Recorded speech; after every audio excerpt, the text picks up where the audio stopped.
Something just happened to Mars, and no one saw it coming. Not NASA, not ESA, not a single telescope on Earth. In less than a heartbeat, the planet's magnetic field shifted. And when scientists traced the cause, every line of data led back to one name, 3I Atlas. The same interstellar comet that shouldn't even be here has just done something no comet in history has ever done. It changed another planet. Hello there, and welcome to the Sleepy Astronomer, a quiet corner of the cosmos where even chaos is told gently, and every shock becomes a story you can fall asleep inside. If these journeys through science and wonder bring you peace, subscribing to the Sleepy Astronomer helps this constellation of curiosity grow, so more dreamers can drift beneath the same scare of questions. Tonight, we follow 3I Atlas, the comet that may have rewritten Mars itself. Its passing wave altered magnetic readings, rippled through the Martian atmosphere, and left behind a mystery no one has yet explained. Was it a coincidence of charged dust and gravity, or did this interstellar traveler bring with it something the red planet wasn't ready for? Take a slow breath, because tonight we'll uncover how a comet from another star system might have quietly changed the future of Mars forever. This is the Sleepy Astronomer. The night begins in Tuams, not the silence of emptiness, but the vast stillness that fills the spaces between stars. You are adrift in that quiet, a witness to the slow rhythm of the universe. Ahead of you, a faint glimmer moves through the darkness, small yet deliberate, as if tracing a line between worlds. It is not one of ours, not a comet born from the icy outskirts of our solar system, not a familiar messenger of the sun's long pull. It is something rarer, older, a traveler from another star. Its name is 3I/A-TLAS. You feel its presence long before you see it clearly. Instruments on distant telescopes catch its light first, a reflection of the sun from far beyond Neptune, moving too fast, at an angle that no local orbit could produce. It drifts into our neighborhood like a whisper from another civilization of stars. No engine drives it, no purpose guides it. It is motion itself, the language of gravity, the memory of somewhere else. The space around it is a black ocean, but not empty. Thin streams of dust, particles smaller than thought, shimmer in the faint solar light. The comet passes through them silently, brushing the invisible tide. Behind it trails a faint mist of ice, frozen water, carbon monoxide, simple molecules that have not changed since the birth of its home system. You imagine each grain as a letter, carrying a message written billions of years ago. 3I/ATLAS does not come seeking attention. It moves too quietly for that. Yet as it nears Mars, its presence begins to ripple through the solar wind, the constant breath of the sun that rushes outward in all directions. Magnetic fields bend slightly, plasma waves shift, and Mars, with its thin red atmosphere, begins to feel a faint disturbance in its unseen borders. The planet does not speak, but if it could, it might whisper, "I have seen another wanderer before." You think of how space remembers. Every planet, every grain of dust, every frozen atom records the gentle passage of time and energy. When a body like 3I/TLAS enters the solar system, it is like a memory returning, something lost coming home in unfamiliar form. Its speed tells you it cannot stay. It is a guest, bound only for a brief encounter before it sails back into interstellar dark. Yet even brief encounters can change the way light moves, the way gravity bends, the way we understand where we come from. From the surface of Mars, if you could stand upon its red dunes and look up, you might see a faint, shifting glow, a dot of light moving too steadily to be a meteor, too oddly to be a planet. The Martian horizon curves beneath a pale, peach-coloured sky. The sun, half the size it appears from Earth, lingers low, and the air is so thin it cannot carry a sound. And yet, above that quiet, the interstellar visitor passes. You imagine what it carries. Within its icy body there may be compounds untouched, since before our sun's first light. Ammonia, methane, organic molecules, the simple ingredients of life. In another time, in another place, they might have seeded worlds like ours. Perhaps, in its long journey, 3I/TLAS passed through other systems, grazing the outskirts of other stars, each encounter leaving traces upon its frozen skin. Each atom on its surface holds the fingerprints of distant suns. You feel your perspective stretch. Distances that once seemed impossible begin to soften in your imagination. You are no longer thinking in kilometers or light years, but in feelings of motion, the sense of how long something has been traveling, the patience of the cosmos itself. 3I/ATLAS has been moving for perhaps millions of years, its trajectory curved by the gravity of countless stars, until at last it arrived here, brushing past our small family of planets. Astronomers on Earth are awake through the long nights, tracking its path through telescopes and spectrometers. They measure the faint signature of light reflected off its icy surface, and from that light, they reconstruct its story, temperature, composition, rotating. Every flicker of data becomes a verse in a cosmic poem. You listen to their quiet excitement through the hum of instruments, and it feels like watching someone open a message written in another language. There is beauty in their curiosity, the same beauty that has always guided exploration. For centuries, humans have looked upward and wondered, are we alone? Yet sometimes the answer comes not through words, but through movement, through a visitor like this one, reminding us that we are part of something immeasurably wide. As 3I/ATLAS draws nearer to Mars, the sunlight begins to touch its frozen surface more directly. Tiny jets of gid burst out as ice sublimates into vapor. These small outgassings alter its path slightly, like breaths adjusting its dance. The comet's coma, its glowing envelope, expands, catching sunlight and scattering it into soft turquoise hues. Around Mars, the faintest whisper of new light becomes visible, like morning frost catching fire at the edge of dawn. It is a reminder that space is never static. It changes with every movement, every beam of light, every grain of dust that drifts. Even Mars, which seems still and ancient, responds subtly to these events. Its atmosphere shivers with charged particles, and its magnetized crust, relic of an ancient magnetic field, feels the faint pulse of something passing. You realize that in space, even the quietest meeting can be a form of communication.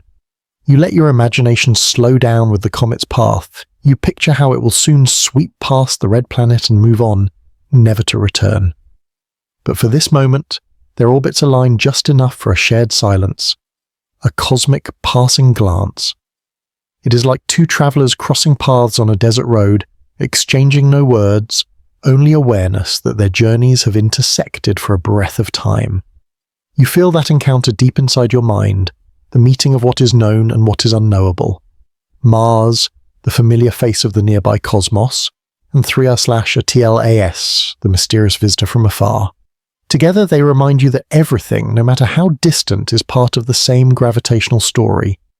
You close your eyes, hearing the soft rhythm of that truth, the pulse of the sun, the whisper of the interstellar wind, the hum of ancient motion.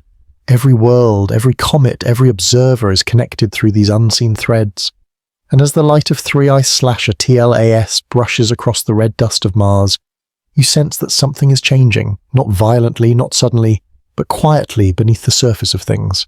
You take a slow breath, feeling the calm weight of the unknown settle over you. Somewhere beyond the reach of sound, Mars begins to stir, as if remembering that even stillness can feel the touch of motion. And in that moment, the question begins to rise like dawn itself. What does Mars feel, now that the visitor has passed so near? You open your eyes again, and there it is, the red world suspended in the endless dark. Mars turns slowly, like a memory caught in orbit. Its face glows with a quiet amber light dusted by the thin breath of its own atmosphere. You feel the stillness of its surface before you ever touch it, a stillness carved not by peace, but by time. Everything here has waited a long while. The dunes, the stones, the frozen shadows beneath the poles. Mars knows patience the way Earth knows rain. From afar, the planet seems silent, but silence, you learn, is never empty. Beneath the colour of rust lies a story written in layers. Volcanic plains born of ancient fire, dried riverbeds carved by vanished water, craters shaped by impacts that came and went long before your species drew breath. The soil itself holds fragments of basalt, hematite and olivine, minerals that remember heat, cooling and erosion. Mars is a library, and every grain of dust is a page, You let your gaze move across Valle Marineris, the canyon that stretches wider than the distance from one side of your home continent to another. Its walls are scarred by collapse and wind, its valleys shadowed and deep. Once, rivers may have flowed here, glittering under a thicker sky. Once, storms may have rolled with thunder you could hear, but that time is gone. The air thinned, the warmth faded, and water retreated into frost and memory. Yet even now, beneath the cold crust, traces of that story linger. Hydrogen hides in soil particles. Ice lies buried in the shade of rocks. Mars waits, not dead but dormant, a dream paused between breaths. As 3A/a TLAS passes near, Mars feels it faintly. The comet does not touch the planet's surface, but its motion stirs something subtle in the invisible web of gravity. It is like the softest note struck on a distant drum, the echo barely perceptible. But planets too can listen. A minute shift in orbit, a vibration in charged particles high above the surface, these are the whispers of encounter. And Mars, though wordless, receives them. You imagine standing upon the red plains, boots sinking slightly into dust finer than smoke. The horizon curves in every direction. Above you, the sky burns faint orange by day, fading to violet at dusk. Then at night, the stars sharpen, undistorted by air or water.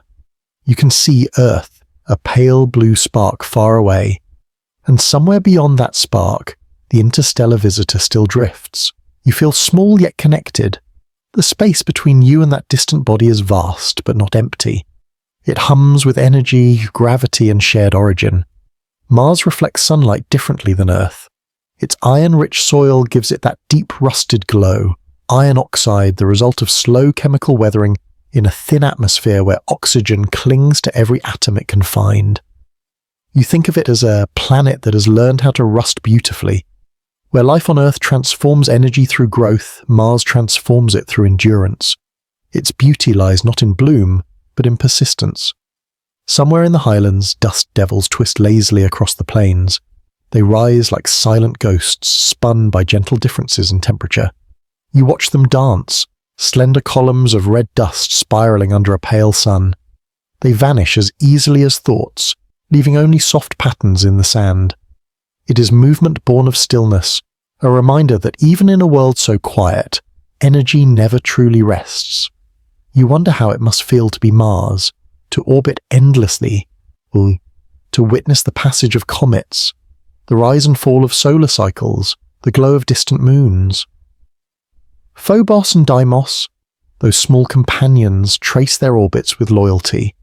Their surfaces are cratered, fragile, like stones worn smooth in a cosmic river. When sunlight hits their edges, shadows spill across the red world like ink. Mars carries them faithfully, as if to remind itself it is not entirely alone. The instruments that orbit above, human-made eyes, send constant streams of data. They measure the gases in the atmosphere, the shapes of the dunes, the shifting of ice caps. Carbon dioxide freezes and melts with the rhythm of seasons. When sunlight returns, frost evaporates, and the air thickens by a fraction. The planet breathes in its own way, slow, cyclical, steady. Even without oceans or forests, Mars has a pulse. You realize that waiting is its nature. Every process here unfolds with patience measured not in days or years, but in eons.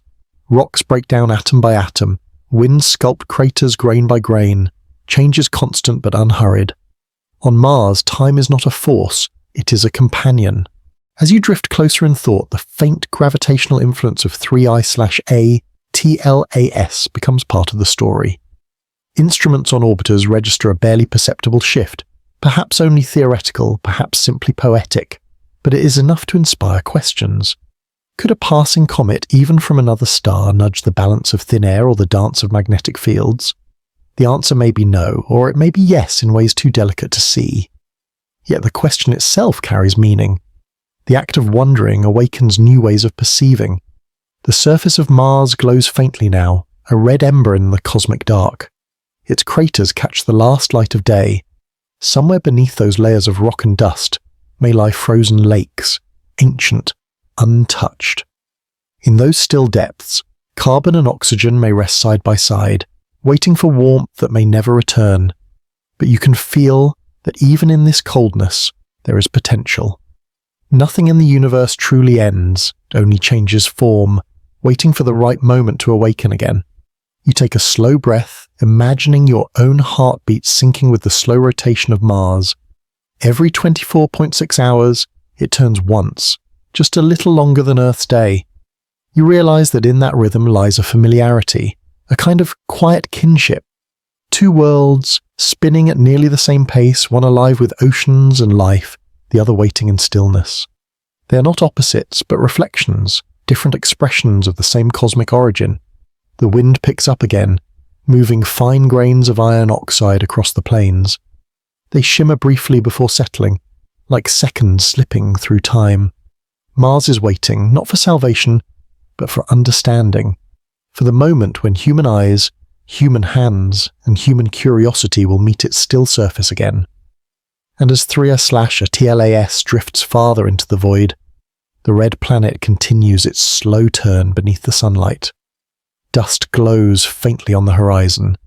The air, though thin, carries the weight of timelessness. You feel that weight too, the quiet certainty that waiting is not the absence of motion, but the preparation for it. Somewhere in that long stillness, you sense the next breath forming, a soft exhale of dust, a murmur of change, a whisper that leads into something unseen, something rising slowly through the thin, Martian air. You awaken within the stillness, and for a moment you think nothing moves. But then you see it, the dust rising gently from the red plains like breath from a sleeping body. It glimmers in sunlight, soft and restless, alive in its own quiet way. Each grain is smaller than the width of a hair, lighter than the thought that notices it. Yet together they form a sea that never truly rests. This is the breath of Mars, slow, ancient, unending. The thin Martian air is not sibilant, it whispers. Tiny currents move between pockets of warmth and cold stirred by sunlight and shadow. These faint differences awaken motion. The planet, though barren, exhales its dust each day as the sun climbs the horizon. You imagine it like lungs expanding and contracting, invisible waves that lift and scatter the surface. Even without oceans or forests, there is rhythm here, a pattern that binds wind and soil into quiet conversation. When sunlight touches the ground, it warms some regions faster than others. Warm air rises, cool air descends. In that gentle dance, dust grains begin to stir. A particle rises, then another, carried upward by the lightest breeze. At first, they move alone, but once in the air, they attract more companions. A whisper becomes a swirl. The swirl becomes a column. Soon, a dust devil spins across the horizon, tall, delicate, shimmering like a ghost of heat. You follow its motion in your mind, twists upward, drawing life from invisible currents. It is not violent, but graceful, a spiraling sculpture of air and sunlight.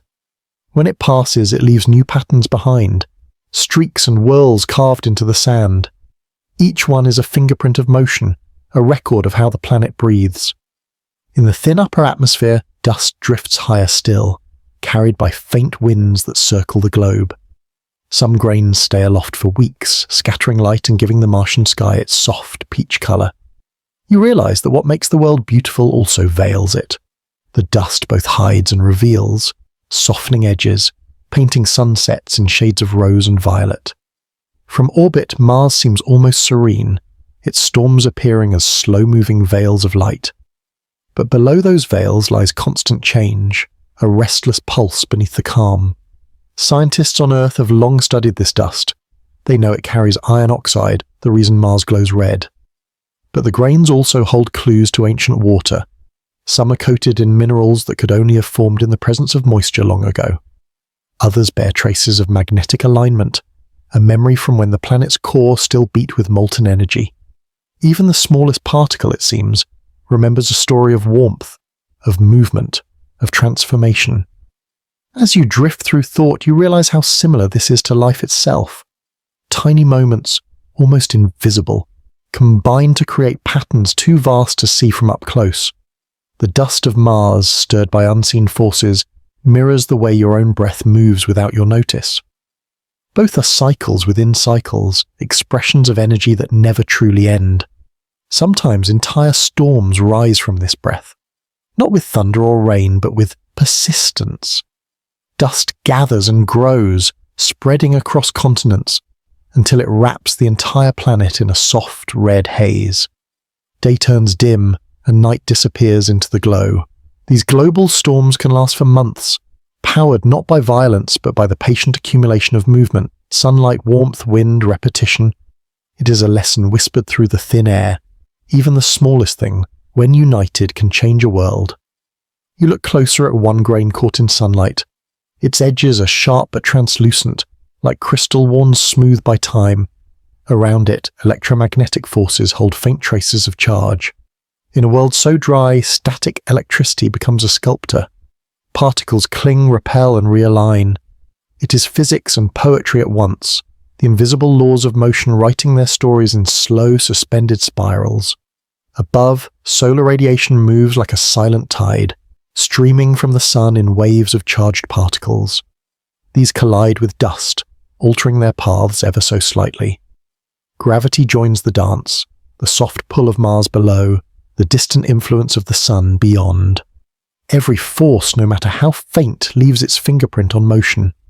The result is what you see now, a shimmering ballet of dust grains, each tracing an orbit within an orbit, each obeying rules that feel like music. You breathe in, feeling your own lungs echo that rhythm. You too are made of particles once carried through space. The air you inhale, the iron in your blood, the carbon in your bones, all once drifted in clouds not unlike these.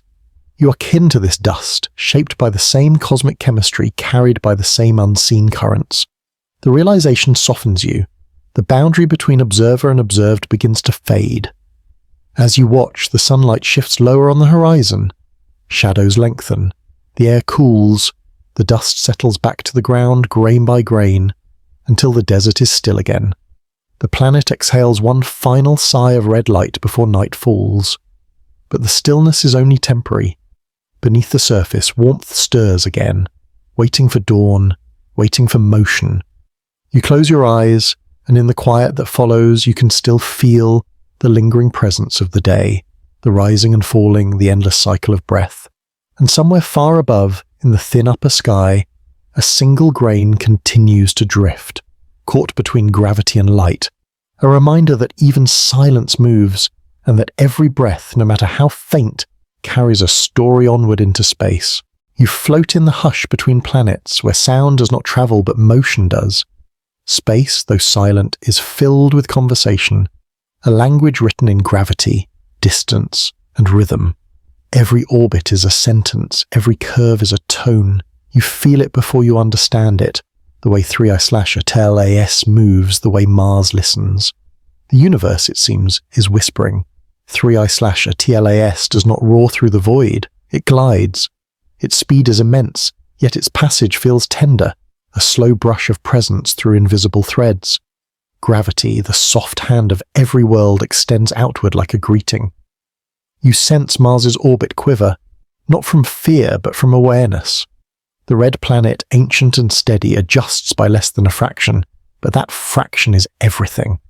In space, even a whispers can change destinies. You think of orbits as circles, but they are never perfect. They stretch, they wobble, they respond. Mars, bound to the sun, holds its course like a dancer whose rhythm has been memorized across billions of years. Yet as 3I/ATLAS approaches, the choreography changes ever so slightly.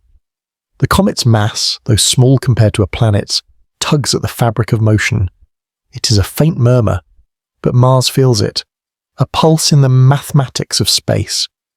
And you, watching from the stillness between worlds, begin to hear it too. Gravity, you realize, is not just a force, it is a conversation between everything that exists. The sun speaks through its pull, the planets respond in graceful arcs. The comet from another star adds its accent, a dialect foreign yet familiar. You imagine each orbit as a line of music in an endless score, each note shaped by every other. The solar system is a quiet symphony, played in tones but felt through time. You follow 3I/ATLAS as it bends through the field. Its trajectory, plotted by distant telescopes, shifts subtly, a curve inside a curve. To the eye, it seems straight. To the instruments, it hums with deviation. The mathematics of motion reveal what no ear can hear. The conversation is alive. Even Mars, with its thin air and steady rotation, feels it as a passing thought. Instruments orbiting the planet record minute changes, the tiniest fluctuations in gravitational pull. Scientists on Earth, their screens glowing in the midnight dark, notice. They see the numbers tremble just enough to ask, did 3/ATLAS speak to Mars? You close your eyes and imagine it, not as collision or drama, but as communion. The comet's mass draws ever so slightly upon Mars, like two ripples meeting across a cosmic pond. The effect is temporary, the distance immense, but the message is clear. Nothing in the universe moves alone. As you drift, the idea deepens. You think about how your body too obeys orbits, the orbit of breath, of heartbeat, of thought. Gravity holds your feet to the earth, just as it holds Mars in its cosmic dance. Every cell in you moves to patterns written long before you were born. You are, in your own way, an orbit, turning around warmth, around time, around meaning.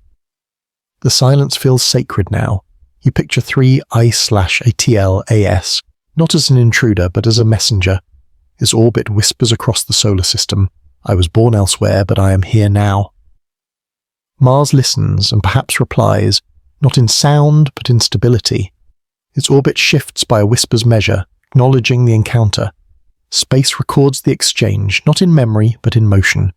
Every gravitational nudge leaves a trace, a resonance that lingers in equations and in time. You think of it like breathing in harmony with someone across a quiet room. The air between you carries a rhythm. You may not see it, but you feel it. The comet continues past Mars, following its trajectory outward.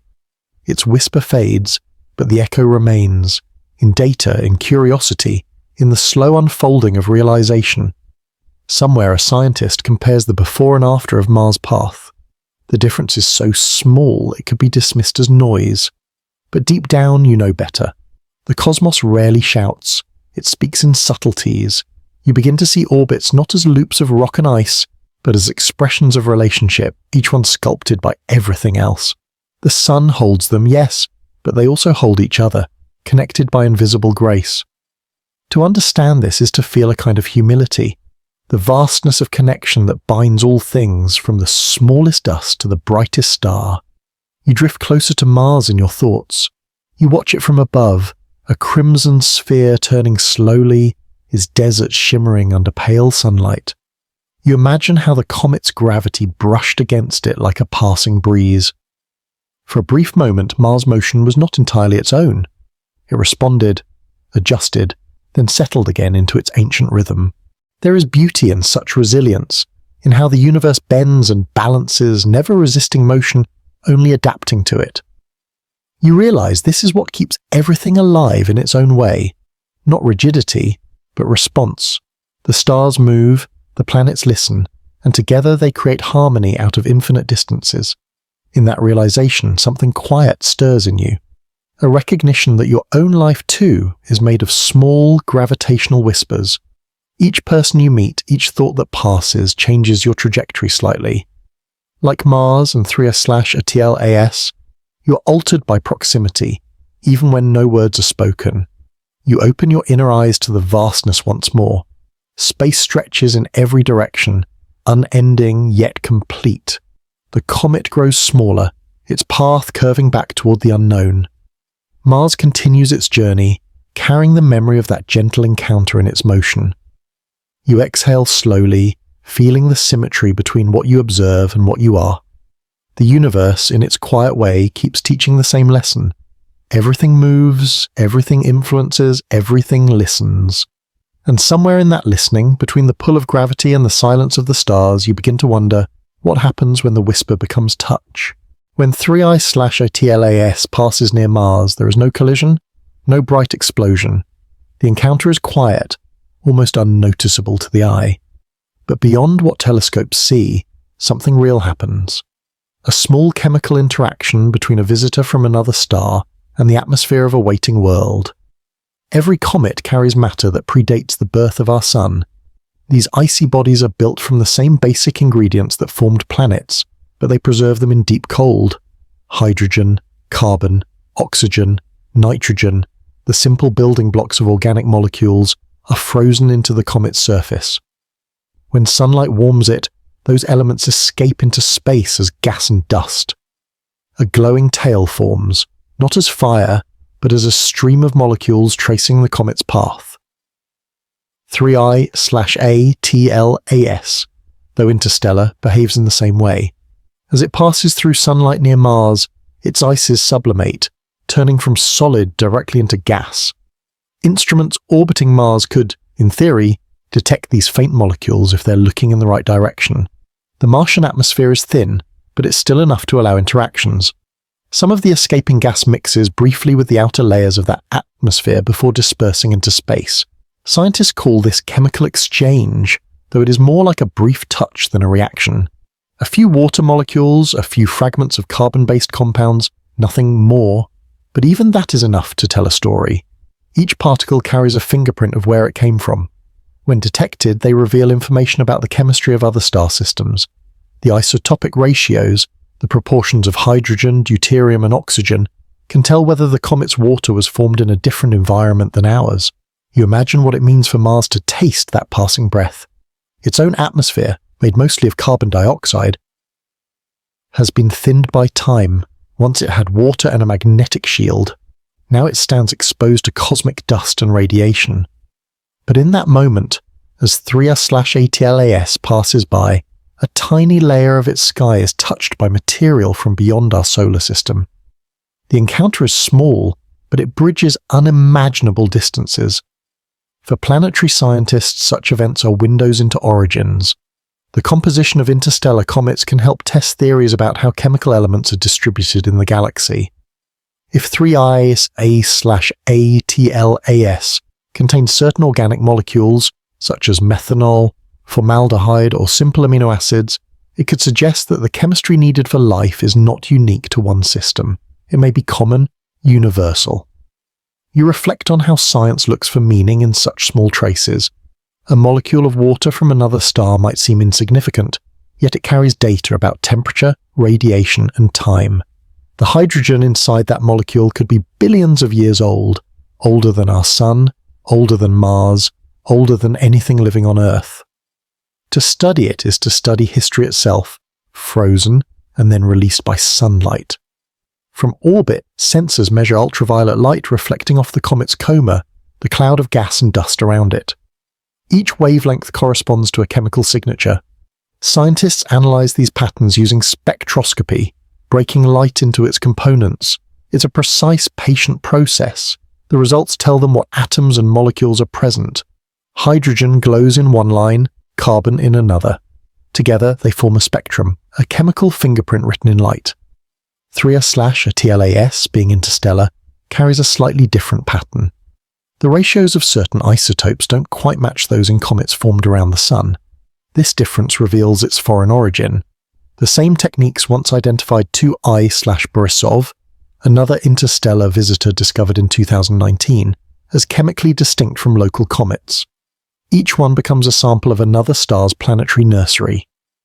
You think about what these findings mean.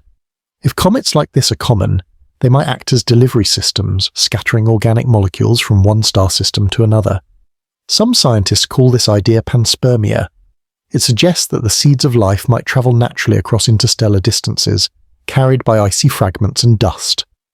Mars, with its thin atmosphere and history of water, could be one of many places touched by such material. Even without life, chemistry itself is a form of connection. The same hydrogen that floats inside the sun burns in your cells as part of water. The oxygen you breathe was once trapped inside a dying star. Nothing in the universe is separate. It's all part of a continuous cycle of exchange. The comet and Mars are simply another link in that long chain. As 3I/ATLAS moves past, solar radiation pushes its gases outward. The tail stretches across millions of kilometers, shaped by the solar wind. Some particles escape toward Mars orbit, Others drift away into deep space. Each fragment continues its journey, unchanged and unobserved, yet carrying memory of where it began. For the scientists studying this event, the challenge is detecting something so small. Instruments must separate the faint signature of cometary gas from background noise. Mars' own atmosphere produces chemical lines of its own, and the thinness of the gases makes the distinction subtle. But data slowly builds, confirming that something passed, a measurable trace of alien chemistry. The most striking thing about it all is how much happens invisibly.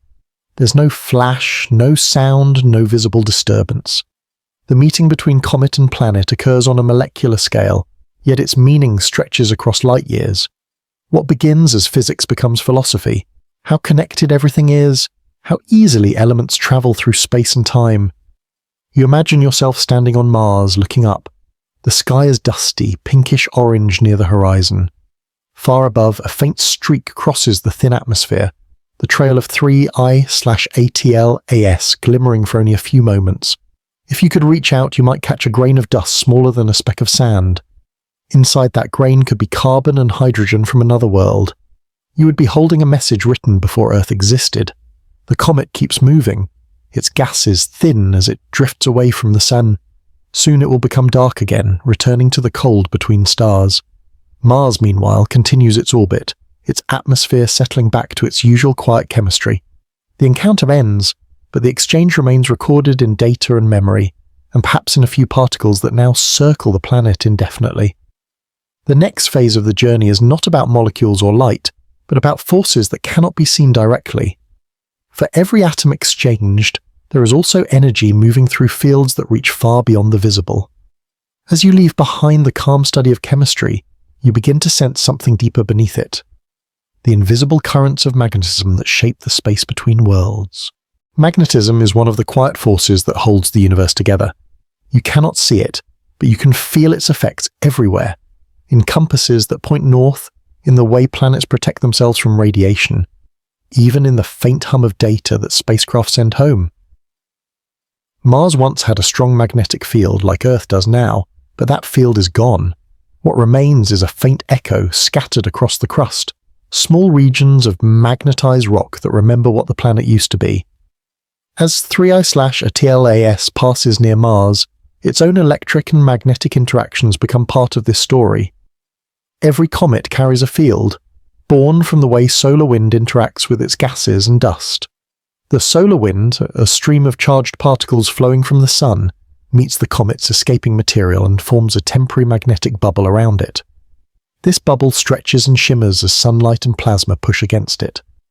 It's weak compared to a planet's field, but it exists. And as it moves past Mars, two invisible boundaries touch. The contact is not direct, there is no collision or flash. Instead, the magnetic fields overlap gently, influencing the movement of charged particles between them. For a few hours, Mars' upper atmosphere reacts, electrons move differently, electric currents shift, and the planet's ionosphere feels a brief tremor. Instruments aboard orbiters detect it as a tiny fluctuation in magnetic strength. The numbers seem meaningless at first, but when compared with the comet's position, a connection appears. This kind of interaction is small but scientifically valuable. It helps researchers understand how magnetic fields behave when one is weak and the other is temporary. Earth's field, strong and active, protects life from radiation. Mars, by contrast, stands mostly exposed. Its weak magnetic patches cannot block the solar wind. Instead, the charged particles strip away gases from the atmosphere over time. One of the reasons Mars became dry and thin-skied. Every interaction, even one as faint as this, tells part of that story. You imagine what it would feel like to stand on the Martian surface during this moment. There would be no sound, no visible sign, but the invisible environment around you would change slightly. Above in the thin air, charged particles would shift paths. Some would gain energy from the interaction with the comet's plasma tail. Others would spiral down magnetic lines before scattering again. The airless stillness would hide an entire storm of invisible motion. This is what scientists call space weather. It's the constant flow of energy between the sun, planets, and everything that drifts between them. Earth's magnetic field deflects much of it, shaping auroras near the poles. Mars, without a global shield, lets most of it through. For brief moments, when comets pass, that weather changes in ways we can measure. Magnetism on Mars is not gone completely, it's frozen in the rock. Billions of years ago, the planet's core was molten and moving, generating a global magnetic field much like Earth's. But as the core cooled and solidified, that dynamo stopped. The outer crust, which had been magnetized by the ancient field, kept its orientation, like iron filings frozen in place after the magnet is removed. Today, satellites can still map those patterns. They appear as streaks and patches, relics of a time when Mars was alive with inner motion. When the solar wind hits those magnetic regions, small currents form. These currents produce localized auroras, faint glows in the upper atmosphere, invisible to the naked eye but captured by sensitive cameras. It's not impossible that during 3I/ATLAS's passage, one of those invisible auroras flickered briefly above a Martian valley. No one saw it, but the data might someday reveal it. 3I/ATLAS, like most comets, also reacts to magnetic forces. Its tail doesn't simply follow behind it. It bends and twists according to the solar magnetic field lines that extend through space. Scientists studying images of comets often notice these tails kink and ripple, evidence of changing magnetic pressure. As the comet moves past Mars, its ion tail might briefly realign, influenced by the planet's own weak magnetism. To the naked eye, it would look unchanged, but in data, the structure would show a slight deviation. This interaction highlights something profound. Space is not empty. It is filled with plasma, a thin soup of charged particles guided by magnetic fields. Every movement in this environment creates subtle effects elsewhere. The sun's rotation, for example, winds its magnetic field into a spiral that stretches across the entire solar system. Every planet and comet feels its touch. Even the faint temporary field around 3I/ATLAS is shaped by it. You reflect on how invisible this network is, yet how much it controls. Without magnetism, there would be no planetary shields, no stable atmospheres, and no protection for surface water or life. The field lines that arc between stars and planets act like the veins of the cosmos, unseen but essential. They carry energy, structure, and information across unimaginable distances. Mars reminds you of what happens when that system fades. A planet without magnetism becomes vulnerable. Over millions of years, solar wind erodes its air and steals its warmth. What remains is silence, a beautiful empty landscape holding traces of what once was. And yet, even in that silence, there's memory. The planet still holds small magnetic scars like old wounds that never fully healed. When 3I/ATLAS passes, it's as if those scars are touched again. For a moment, the invisible fields hum with renewed life. The data might record it as a spike, a brief increase in magnetic activity, but in truth it's a meeting between two kinds of histories, one planetary, one interstellar. You think about how fragile such moments are. They happen quietly, unnoticed by the human eye, yet they contain more complexity than any sound or sight could express. Two bodies, each carrying their own fields and energies, cross paths in a shared environment that stretches across billions of kilometers. The encounter lasts hours. The memory, written in scientific data, could last for centuries. Perhaps that's what space truly is, a record of connections, not events. Every particle that moves leaves a trace. Every magnetic line that bends carries the memory of a meeting. Even when the comet is gone, Mars will still hold a record of its brief touch, stored in data and in the slow erosion of its atmosphere. You think back to Earth, where your own planet's magnetic field hums constantly, shielding and sustaining life. It reminds you how dependent existence is on what cannot be seen. Magnetism is not sound or color, but it is presence, the unseen order that allows the visible world to exist safely. And as 3I/ATLAS fades back into deep space, the interaction ends. Mars returns to its quiet exposure, its thin air still dancing faintly with charged particles from the sun. The comet drifts onward, carrying with it a faint echo of the planet it passed. But the field between them lingers for a moment longer, unseen, unmeasured, yet real. It fades slowly, blending back into the wider magnetic sea of the solar wind. And somewhere beyond that silence, light begins to curve. Light does not travel in perfect lines, though for most of your life you were taught that it does. In open space free of matter, it moves straight, steady, reliable, a constant speed through nothingness. But when gravity enters the scene, light begins to curve. It bends, not because it wants to, but because space itself bends. And when space bends, everything inside it, even photons, must follow. You watch from the Martian orbit as sunlight grazes the path of 3I/ATLAS. The comet's small mass does little to change the geometry of space-time, yet even a faint ripple can alter the direction of light that passes close by. The sun's gravity, however, is a much greater force. It stretches and shapes the region around it like a deep well, carved into a flexible fabric.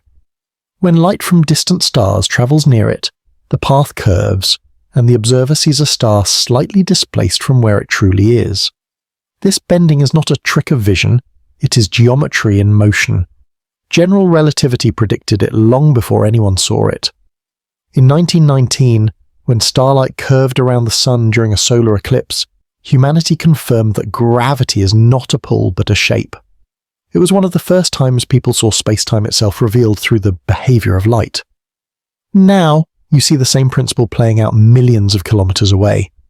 3I/ATLAS moves through that curved landscape, its icy surface catching sunlight that has been slightly deflected by Mars and the Sun. From your perspective, it creates a faint halo, a shimmer that flickers along the comet's edge. The glow is not strong enough for the naked eye, but instruments record it as a thin spectral distortion. It feels almost alive, this bending, as if gravity and light are two old partners still learning to dance together.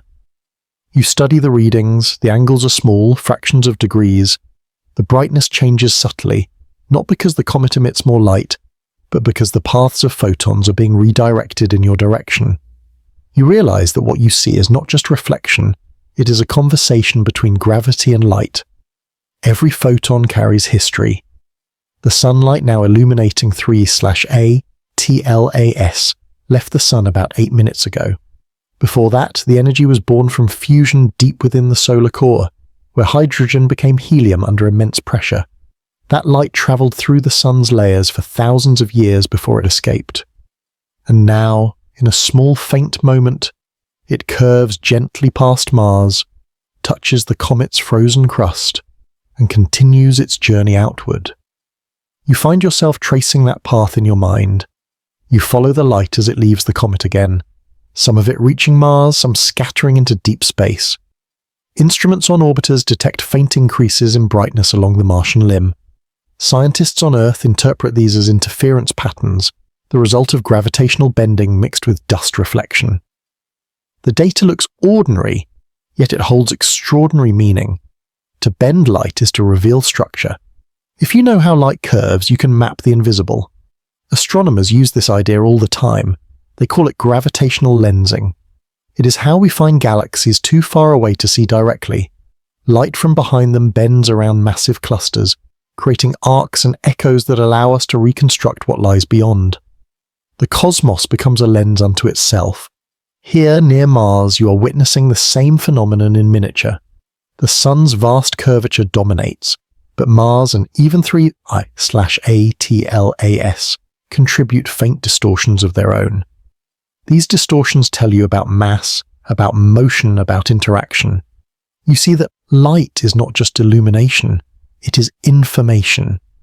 Every bend encodes a story about the structure of space. You begin to think of light differently, not as something fragile, but as something obedient. It never resists. It follows the lines space offers. If those lines twist, light twists too. In that obedience you find a kind of wisdom. Light never questions its path. It simply reveals what is there. The faint shimmer across Mars' horizon grows as the comet approaches its closest point. Dust in the Martian atmosphere scatters some of the bent light, creating soft gradients of color at dusk. The planet's thin air diffuses the glow into something almost painterly. For a moment, Mars appears wrapped in a quiet aura, not red but golden white, a subtle reflection of the cosmic geometry unfolding above it. You record the data and compare it with past events. Other comets have caused similar distortions, though none quite like this. 3I/ATLAS moves differently. its trajectory not bound by the sun's pull. It cuts across the system like a visitor moving through another family's home. Curious, unafraid, transient. Its gravitational signature is faint but distinct, enough to leave temporary marks on the light fields that surround Mars. Even as you analyze, a quiet feeling grows in you. The realization that this entire dance, light bending, gravity shaping, dust scattering, is happening all the time everywhere. Space is not still. It is constantly adjusting, breathing, reshaping the paths that light takes. You think of the term curved space-time, and it stops feeling abstract. It becomes personal. You're inside the curve, not outside it. You imagine the photons as messengers. Each one carries a record of the shape it traveled through. When you detect it, you are reading that shape backward, decoding the silent topography of gravity. It is humbling to realize that you can never see the universe directly. You only see the paths that light has taken to reach you. Reality in that sense is always slightly bent. As the comet continues onward, the bending softens, the halo fades. The sun's pull still dominates, but distance weakens its influence. Soon 3A/TLAS will move beyond the region where its light interacts noticeably with Mars. But the data remains, measurements, graphs, numbers, all storing a quiet story of light's flexibility. You save the final readings. The sensors hum softly as the comet drifts further away, its icy form shrinking against the blackness. The last photons reach your instruments, slightly delayed, slightly curved. They are faint, but their meaning is clear. Light listens, space speaks, and gravity is the translator between them. You close the recording and sit in stillness, aware of how much can happen in silence. The bending of light becomes a reminder that even invisible forces leave visible marks. You wonder what else might be bending, not just light, but fields, particles, maybe even time itself. The question follows you quietly, leading into the next observation, the one that begins with motion not of light, but of air. The storms of Mars are about to rise. You first notice it in the numbers, not the sky. Pressure readings from Mars' surface begin to fluctuate only slightly. A few pascals, then a few more. The planet, usually calm under its thin atmosphere, seems to breathe differently.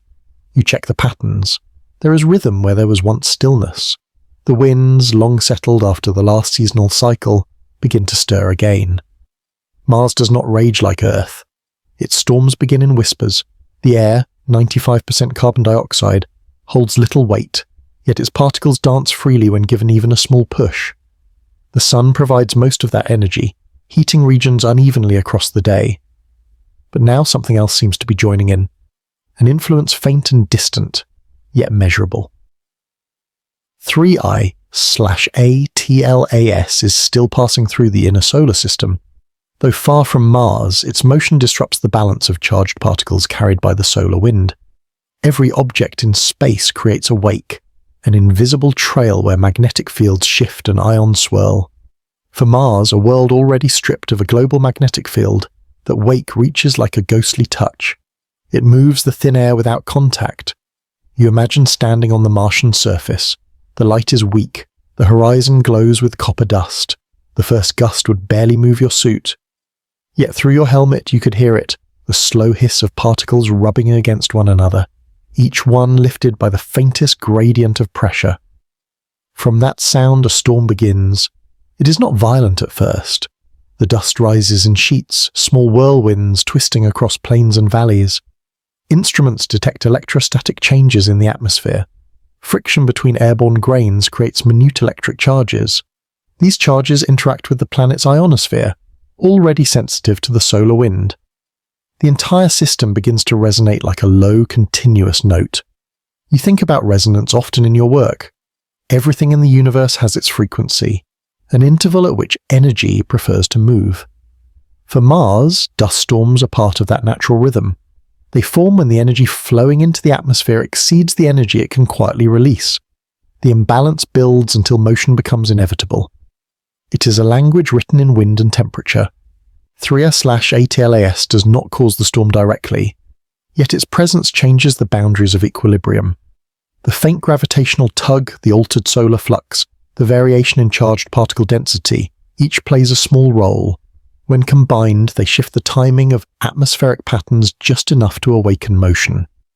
It is not unlike the way a passing boat stirs ripples in an otherwise calm lake. You follow satellite readings as the storm spreads. Dust from the northern plains drifts toward the equator. The fine particles rise high into the thin air, scattering sunlight and cooling the surface. From orbit, the planet's face softens under a hazy veil. You see the way light diffuses across it, how shadows blur, how color fades. The storm does not destroy, it transforms. Teams on Earth debate the data. Some believe the comet's effect is too distant to matter. Others note the precise timing of its approach. The conversation moves between numbers and intuition, between models and imagination. In truth, both matter. Science begins with evidence but thrives on curiosity. Without wonder, there would be no reason to measure anything at all. You think of the word storm and how it implies chaos, but Mars proves otherwise. Its dust storms follow structure, repeating cycles, consistent latitudes, predictable endings. The thinness of its atmosphere slows their evolution. A single storm may circle the planet for weeks, but its growth is graceful, almost choreographed. You start to understand why explorers once described Mars as alive, but quiet. From orbit, your instruments detect the reflection of sunlight from airborne dust grains. The data shows polarization, evidence of ordered alignment in the particles.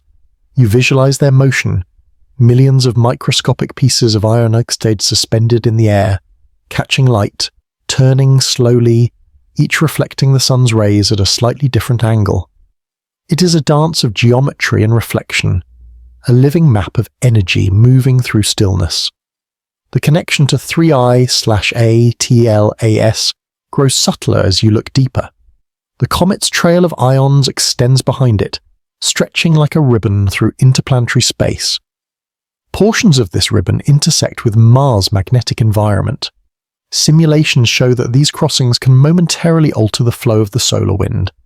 When that happens, the upper atmosphere of Mars experiences sudden fluctuations, tiny electrical storms invisible to the eye. You begin to see how connected everything truly is. The comet, Mars, the sun, even the space between them. All are parts of one continuous system of motion and response. A storm on Mars is not isolated. It is a small expression of balance adjusting itself across astronomical scales. Night falls on the planet and the storm continues. From orbit, you watch faint glows appear along the horizon, traces of static discharge in the thin air. The light is too dim for human eyes, but bright enough for sensors to record. Each flicker is a signature of motion, proof that the dust is alive with energy. You think of the humans who will one day stand there. They will see the same quiet storms rise and fall, will feel the fine dust brushing against their suits, will listen to the world hum with an ancient rhythm. Perhaps they will sense what you feel now, that even the smallest motions on Mars carry the echo of something vast beyond it. The storm begins to fade. Dust settles back onto the surface, covering rocks, filling craters, reshaping dunes. Mars exhales. The balance returns. The air still moves, but the organized rhythm has dissolved back into randomness. You record the last readings, noting the smooth drop in pressure variations. 3I/ATLAS moves on, unaware of the quiet storm its passage may have influenced. Yet Mars remembers, every grain of dust that shifted is part of a pattern that began somewhere beyond the sun's reach. You realize that storms are not just weather, they are memory in motion. The calm that follows feels deeper than before. The instruments go kshian. The data stabilizes, and you sit back, reflecting on what it means for energy to travel across such distances. You think of how motion, light, and field all share one truth, that nothing in the universe is ever truly separate. In that realization, you begin to sense the next question forming. If storms respond to distant energy, what about the invisible kinds? Magnetism, radiation, fields you cannot see but that shape every world they touch. You turn toward the next investigation, knowing that proximity itself is a kind of dialogue, one that will soon reveal how space transfers its power without touch. You used to think of space as emptiness, a vast separation between one world and another. But as you watch Mars turning slowly beneath the passing shadow of 3I/ATLAS, that idea begins to dissolve. Distance, you realize, does not mean disconnection. Even across millions of kilometers, energy moves. It moves quietly, invisibly, but persistently like breath through the cosmos. The first clue comes from the solar wind. It is not a wind as you know it, but a continuous stream of charged particles, mostly protons and electrons, flowing outward from the sun at hundreds of kilometers per second. Every planet, every comet, every grain of dust feels its touch. When that stream encounters Mars, it wraps around the planet like water around a stone. Mars has no strong global magnetic field to shield it, only faint pockets of magnetism frozen into its crust. These remnants twist and swirl as the solar wind passes, creating miniature magnetic bubbles. Inside them, ions spin and collide, generating electric currents. This is where the story of proximity begins, where invisible energy from the sun becomes a living pattern in the thin air of Mars. Now imagine 3r/TLAS moving through that same sea of charged particles. The comet's nucleus, composed of ice and dust, constantly releases gas as sunlight warms its surface.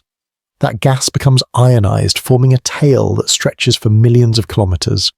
Each charged atom within that tail interacts with the solar wind, altering its flow. These changes ripple outward, creating disturbances that can reach even as far as Mars. You monitor the data from orbiters. Instruments detect subtle shifts in the density of plasma. Not much, perhaps 1 part in a million, are yet enough to trace. The numbers rise and fall in rhythm with the comet's trajectory. It's as if space itself is breathing differently, responding to the newcomer. Mars, caught within this altered flow, feels that breath too.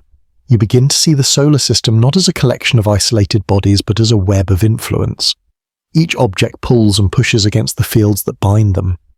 Gravity is the most familiar of these forces, but is only one voice in the larger conversation. Magnetism, radiation, and even the motion of charged dust all speak their own languages. Consider radiation. High-energy particles born from distant supernovae or accelerated by the sun's magnetic storms. They travel across space at near-light speed, striking planetary atmospheres and surfaces. On Mars, without a thick magnetic shield, many of these particles reach the ground. They ionize atoms, release energy, and sometimes even alter chemical bonds in the soil. This is energy delivered across cosmic distances, transforming matter without ever making contact. The idea of proximity becomes richer as you think about it. It's not about closeness in space, but about connection through influence. Two objects may be separated by millions of kilometers, yet still shape each other's reality. The energy between them is the bridge, unseen but undeniable. 3r/TLAS, moving fast through the solar system, generates its own electric field as charged particles stream from its surface. This field interacts with the interplanetary magnetic field, the invisible structure carried outward by the solar wind. The result is a series of ripples, faint but measurable, propagating through space like waves on a dark ocean. Mars is not immune to these ripples. Instruments in orbit record tiny variations in magnetic field strength, sometimes only a few nanoteslas, but consistent with the comet's approach. Such small changes might seem meaningless, yet over time they accumulate. They affect how charged particles move near Mars, how the ionosphere glows, even how dust grains settle in the atmosphere. You realize that proximity is not passive, it is active, dynamic, a constant exchange. Energy doesn't simply pass by, it reshapes what it touches. The comet alters the solar wind alters Mars, and Mars in turn emits its own weak signals back into space. Every motion leaves a trace. You think about how humans once imagined space as dead and silent. But the truth is more intricate. Every point in space is alive with motion, filled with waves of radiation, pulses of magnetism, and the faint hum of particles colliding. The emptiness is only apparent.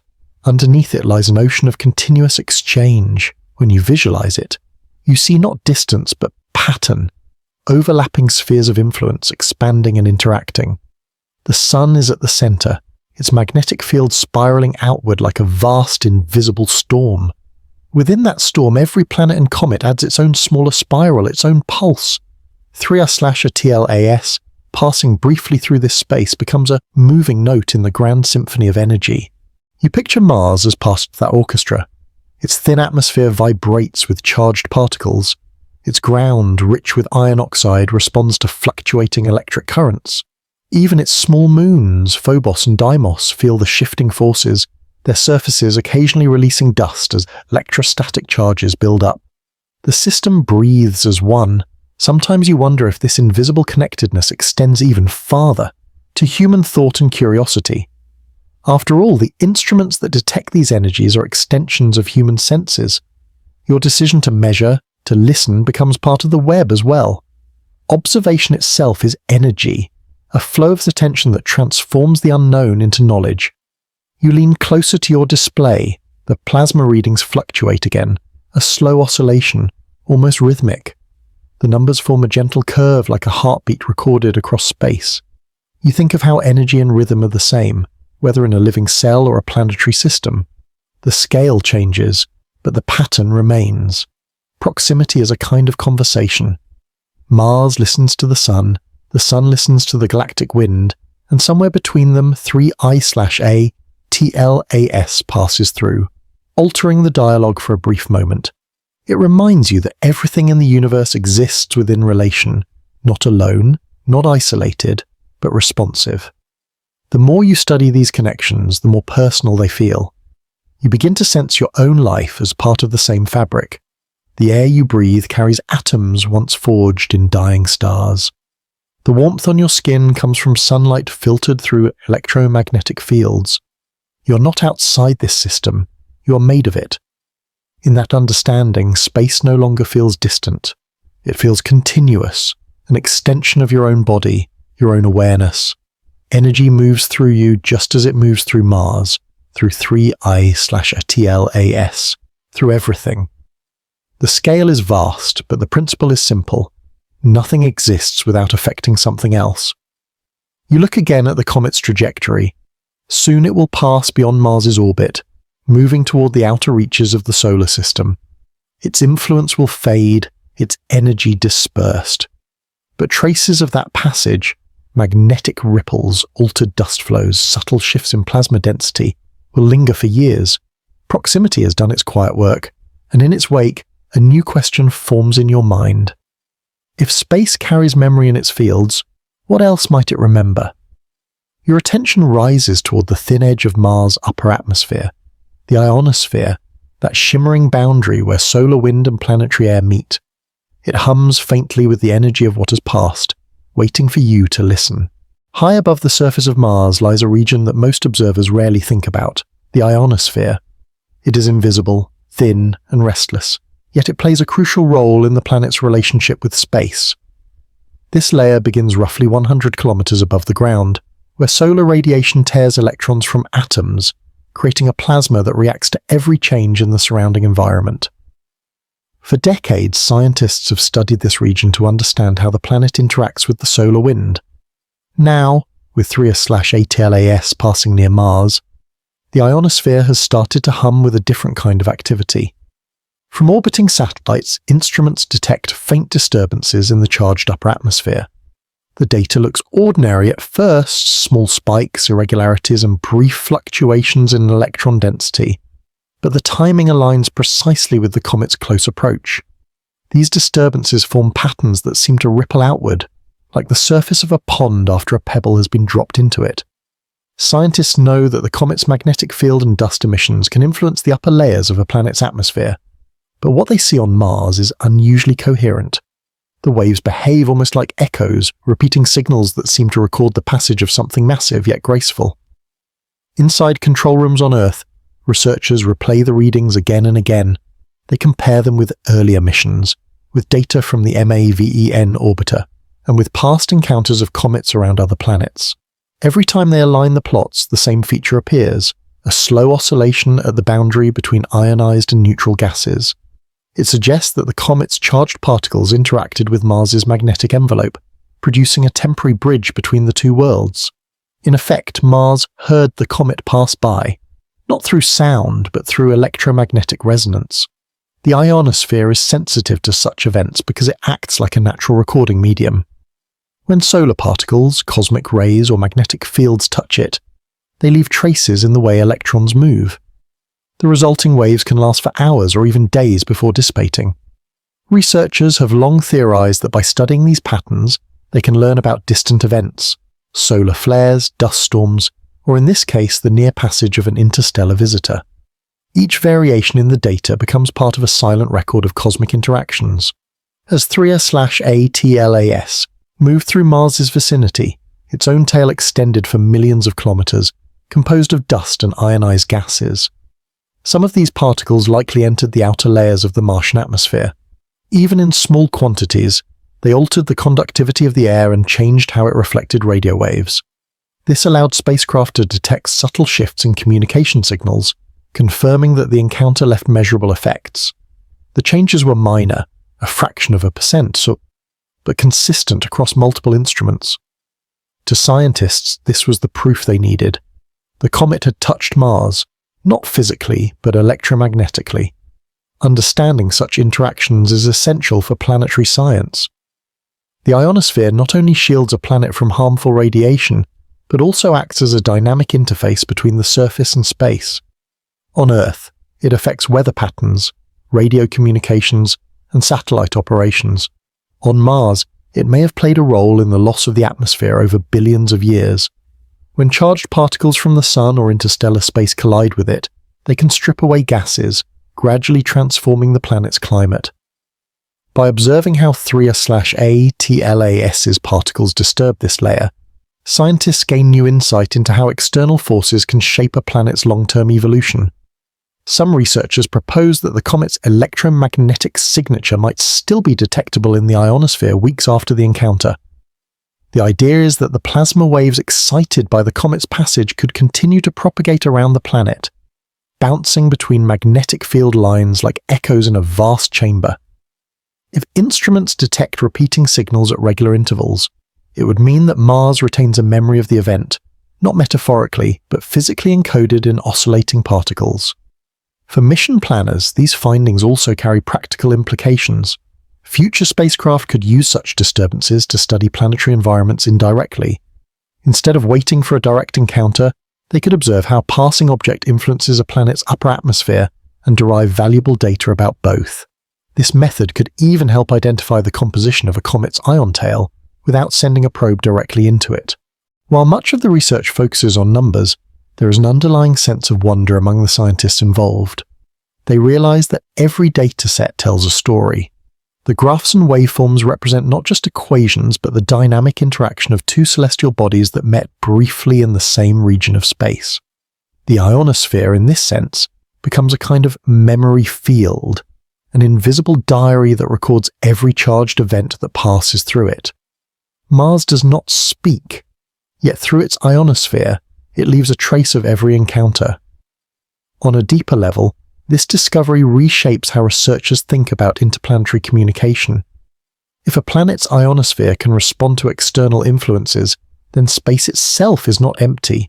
It is a conductive medium through which energy, magnetism, and information travel.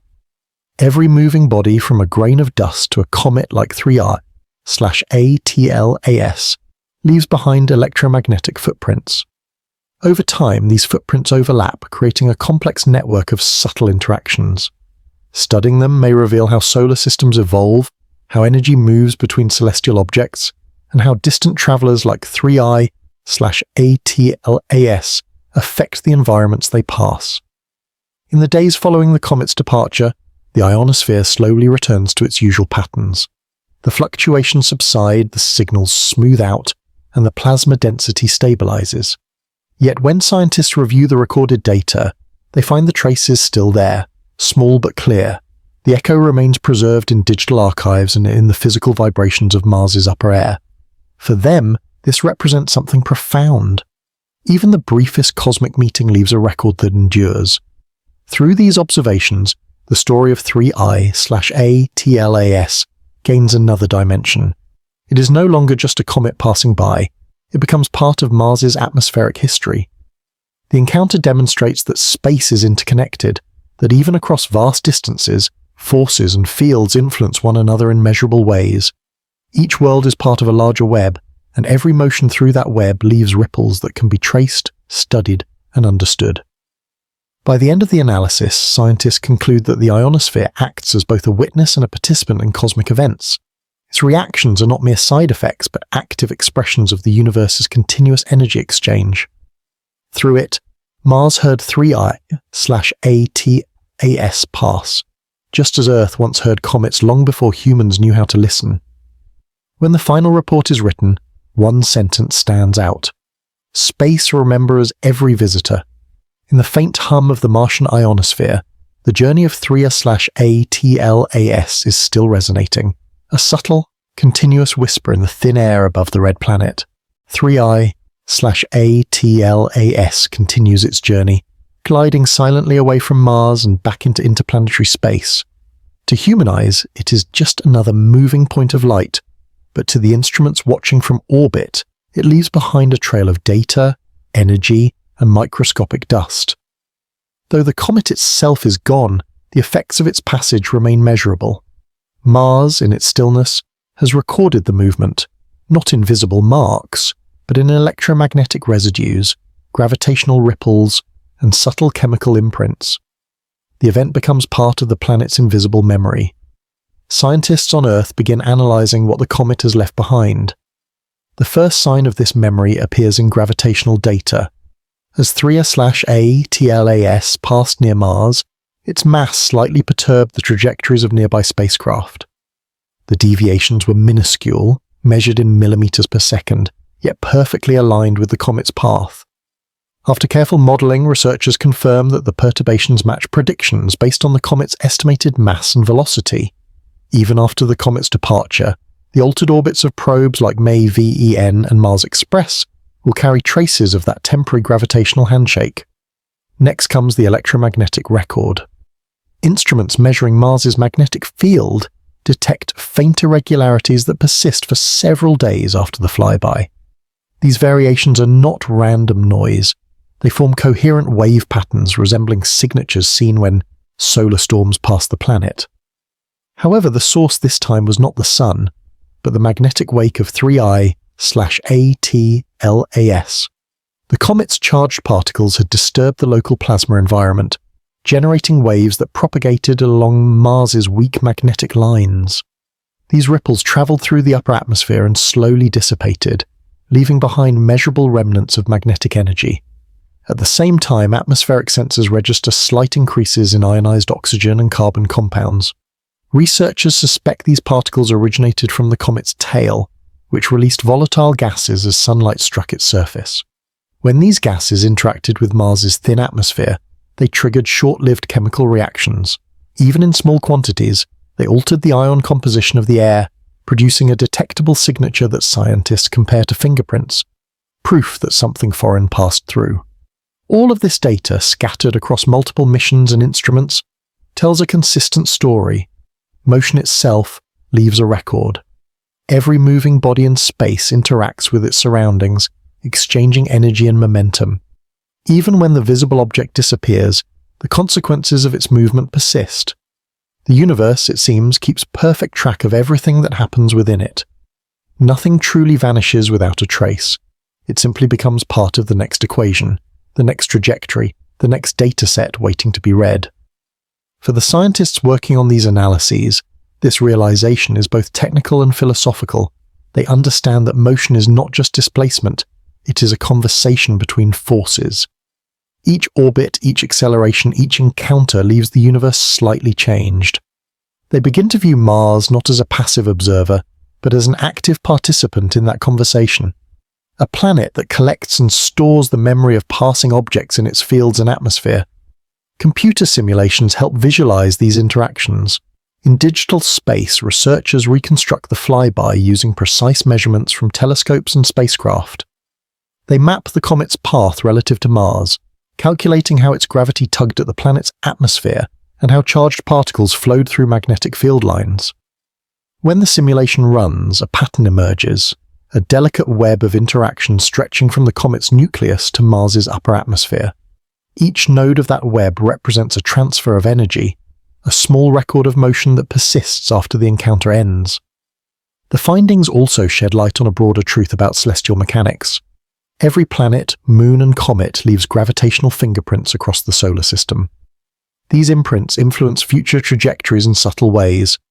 In the case of 3I/ATLAS, its close approach slightly adjusted Mars's orbital energy, an effect so small it can only be measured over centuries. But in cosmic terms, even such minor shifts accumulate. Motion, therefore, is not just temporary. It becomes history, a continuous chain of cause and effect linking all bodies in space. Meanwhile, on Earth, teams of data scientists organize the vast collection of measurements into digital archives. They treat each dataset as a page in a growing diary of the event.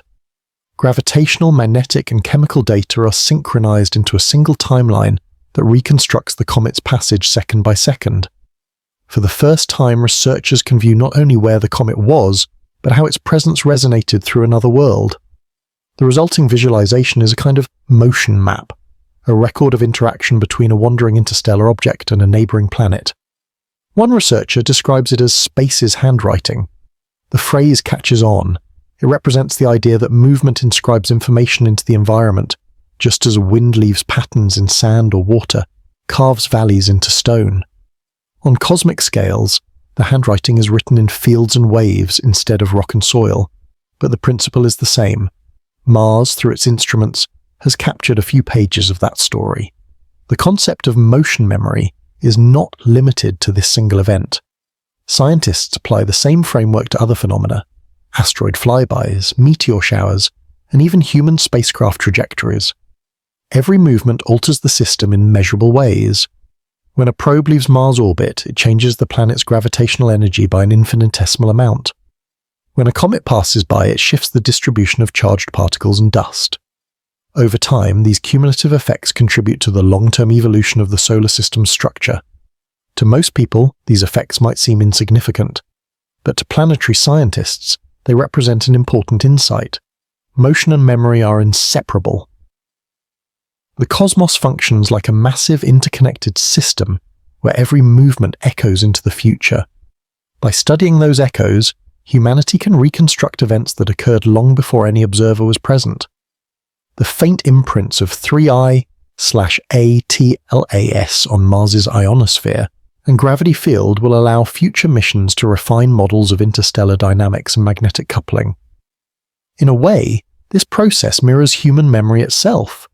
Just as the brain encodes experiences through small electrical and chemical changes, planets encode encounters through magnetic and gravitational changes. Neither system forgets completely. Over time, the signal weakens, but traces remain, enough for a careful observer to piece together what once happened.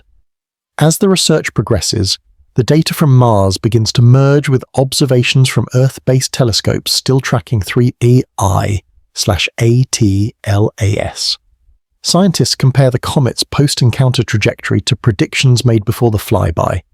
The results show a tiny deviation, a shift of less than 1/10,000th of a degree, caused by Mars's gravitational pull. It is a reminder that motion affects both participants. Mars remembers the comet, and the comet in turn carries a piece of Mars with it, a gravitational signature imprinted onto its future path. Eventually, reports are compiled, models published, and the event archived. Yet for those who studied it, something remains beyond the data. They recognize a deeper pattern. The universe is self-recording. Every interaction, no matter how brief, becomes part of a continuous record stretching through time. The memory of motion is everywhere, in dust, in light, in fields invisible to the eye. When they look at Mars again through telescope feeds, they see not just a planet, but a system of memories in orbit around the Sun. Somewhere in that thin red air, electromagnetic waves still carry the faint residue of 3I/ATLAS's passing. They will fade eventually, but not completely. And when another visitor comes, another comet, another fragment from interstellar space, the planet will record again, adding a new layer to its ongoing memory. Motion, they conclude, is never lost. It transforms, it transfers, and it endures. The universe itself is the archive, and every movement, no matter how small, writes another line into its endless record. Science often advances not through dramatic discoveries, but through the quiet detection of what almost goes unnoticed. After the passage of 3I/ATLAS, the team studying Mars learned this lesson again. What remains are not bright lights or obvious changes, but numbers, soft variations in readings that whisper of a distant event. The data they study is fragile. Fluctuations smaller than the width of a human hair, shifts in frequency too faint for human senses. Yet these traces are what tell the story. In laboratories on Earth, scientists examine every packet of information returned from Mars's orbiters. They look at changes in electron density, in atmospheric temperature, in the charge of particles at different altitudes. To most, the graphs would appear flat, almost featureless, but for those who have spent years learning how to read the silence of space, these tiny ripples are a language. The art of subtle measurement is patience. Every reading must be compared, calibrated, and confirmed. Instruments drift, sensors degrade, and background radiation constantly hums through every dataset. To find a real signal among this noise is like finding a single moving grain of dust in a desert storm. Scientists apply filters, run simulations, and repeat calculations hundreds of times. They know that if they rush, they will lose what they're trying to see. One researcher, reviewing a week of magnetometer data, notices a faint periodic fluctuation. The change is so small it almost looks like a software error. But after cross-referencing with another instrument, the pattern appears again. The signal seems to match the predicted frequency of electromagnetic waves caused by charged particles moving through the upper atmosphere, possibly remnants of the disturbance created by 3I/AT-LAS. The finding is not certain, but it is suggestive. It demonstrates how much of science depends not on what is obvious, but on what is almost invisible. In meetings, teams discuss whether these faint signatures are meaningful or accidental. Some argue for caution. A false signal could mislead entire models. Others suggest that discovery always begins with curiosity, even in uncertainty. The debates are calm, focused, and methodical, evidence that scientific progress depends as much on conversation as on computation. Each scientist contributes a small piece of insight, and slowly, patterns begin to emerge. Subtle science often requires trust in instruments, in colleagues, and in the process itself. There are no guarantees that a small signal will lead to understanding. Yet those who study Mars have learned that persistence reveals truth. Decades of observation have shown that even the thinnest atmosphere, the faintest shadow, or the briefest anomaly can reshape what humanity knows about a planet. The same patience that once discovered water traces and seasonal methane now guides the search for the comet's fingerprints. To explain these faint interactions, scientists often use analogies. They describe Mars's environment as a musical instrument, with magnetic and atmospheric layers acting like strings that vibrate when disturbed. When 3I/AT-LAS passed, it did not strike those strings directly, but brushed against them, leaving a lingering vibration. The data they study now is that residual hum, almost gone but not completely. Precision is everything. Measurements are checked against atomic clocks to ensure time synchronization. Temperature fluctuations in sensors are corrected to the thousandth of a degree. Even the distance between Mars and Earth, varying by millions of kilometers as both orbit the Sun, must be accounted for to keep signals aligned. Each correction brings the faint patterns into clearer focus. In a sense, the scientists become as quiet as the data they study. Their work demands long hours of stillness, waiting for computers to process information, waiting for transmissions to arrive from another world. The room hums softly with machines, and the only movement is the flicker of data lines on screens. The researchers know that breakthroughs will not come in bursts of excitement, but in slow, careful recognition. Through this discipline, a new picture of Mars begins to form. Subtle variations in ionospheric density reveal that the planet's upper atmosphere is more dynamic than once believed. The comet's passage, though distant, slightly energized charged particles high above the surface. The effect lasted less than an hour, but the readings remain as evidence. What once seemed an empty sky turns out to be responsive, a medium that reacts to every touch, however small. The same principles apply across the cosmos. The orbits of planets shift minutely under mutual gravity. Stars wobble slightly when orbited by unseen planets. Cosmic microwave background radiation carries imprints of ancient fluctuations from the early universe. Every great discovery begins with recognizing that large truths often hide in small signals. Back on Earth, one scientist reflects that subtlety defines not just observation but understanding itself. Human senses evolved to perceive contrast and motion, not quiet and constancy, yet the universe expresses itself mostly in quiet. Light travels silently, fields overlap invisibly, and forces act continuously without noise or flash. To truly study space, one must learn to listen to what does not shout. The researchers finalized their models, showing how 3I/ATLAS's weak magnetic influence propagated through the Martian atmosphere. It altered the alignment of charged particles, producing measurable but temporary shifts in reflection patterns. The conclusion is modest. The comet left no lasting transformation, but the significance is deep. It shows how even the smallest forces connect worlds. This chapter of study will not appear in headlines. It will exist quietly as part of a dataset cited in later research papers. Yet it represents the essence of science: careful attention, patient revision, and humble acknowledgement of uncertainty. These scientists understand that discovery is not always revelation. Sometimes it is recognition, the realization that meaning can exist in faint traces. In time, their work will help future missions predict how passing bodies interact with planetary environments. Understanding subtle energy exchanges may improve spacecraft design, atmospheric models, and communication reliability. The smallest signals will lead to larger stability in the systems humanity depends on. As the day ends, the research center falls silent. Screens dim, instruments power down, and outside the night sky stretches clear. Somewhere up there, Mars continues its orbit, holding the quiet afterimage of what has passed. The scientists leave their desks knowing that they have heard, in their own way, the whisper of the universe, a whisper that rewards those who are patient enough to listen. And as they rest, the question remains: what other delicate signals, still buried in the noise, wait to be found? You look at Mars from orbit, and the first thing you see is color, a deep, persistent red that seems to breathe under the light of the sun. It is not the red of blood or fire, but the red of dust. Fine particles of iron oxide that have covered the planet for billions of years. Each grain once belonged to a rock that weathered, cracked, and was lifted by the thin wind. The entire planet wears that dust like a memory of its own erosion. The sun's light, when it reaches Mars, is weaker than on Earth. At that distance, it carries less energy, softened by the widening sphere of illumination that stretches from the center of the solar system. Yet even in that dimness, the light finds the planet and reflects. What comes back is not the same as what arrived. The shorter blue wavelengths scatter away, leaving behind the longer red tones.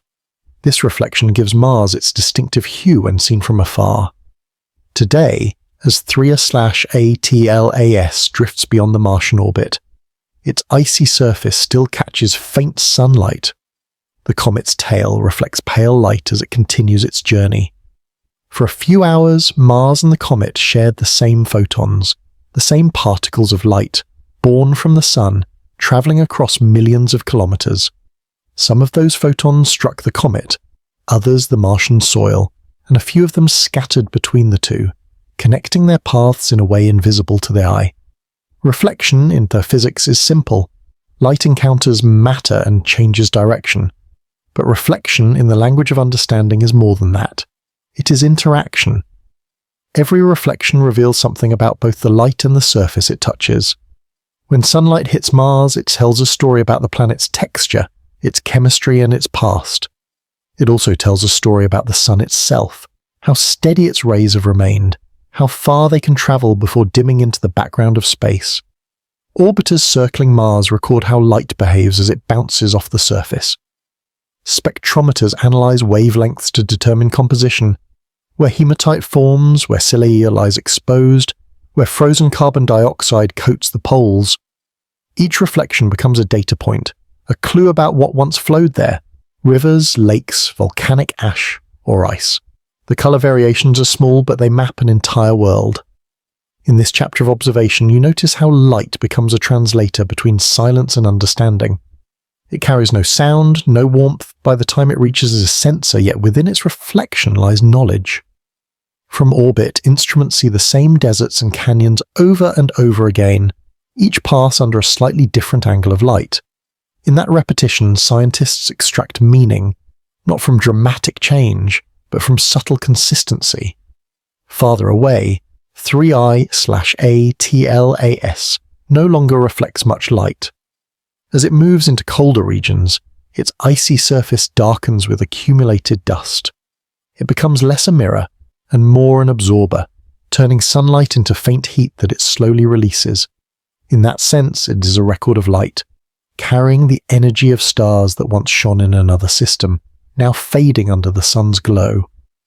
The connection between Mars and the comet is invisible yet real. Every reflective surface in the solar system participates in a quiet conversation with light. The Moon, Earth, Mars, comets, and asteroids all are bound by the same luminous thread. Reflection is how they announce their existence to anyone looking outward.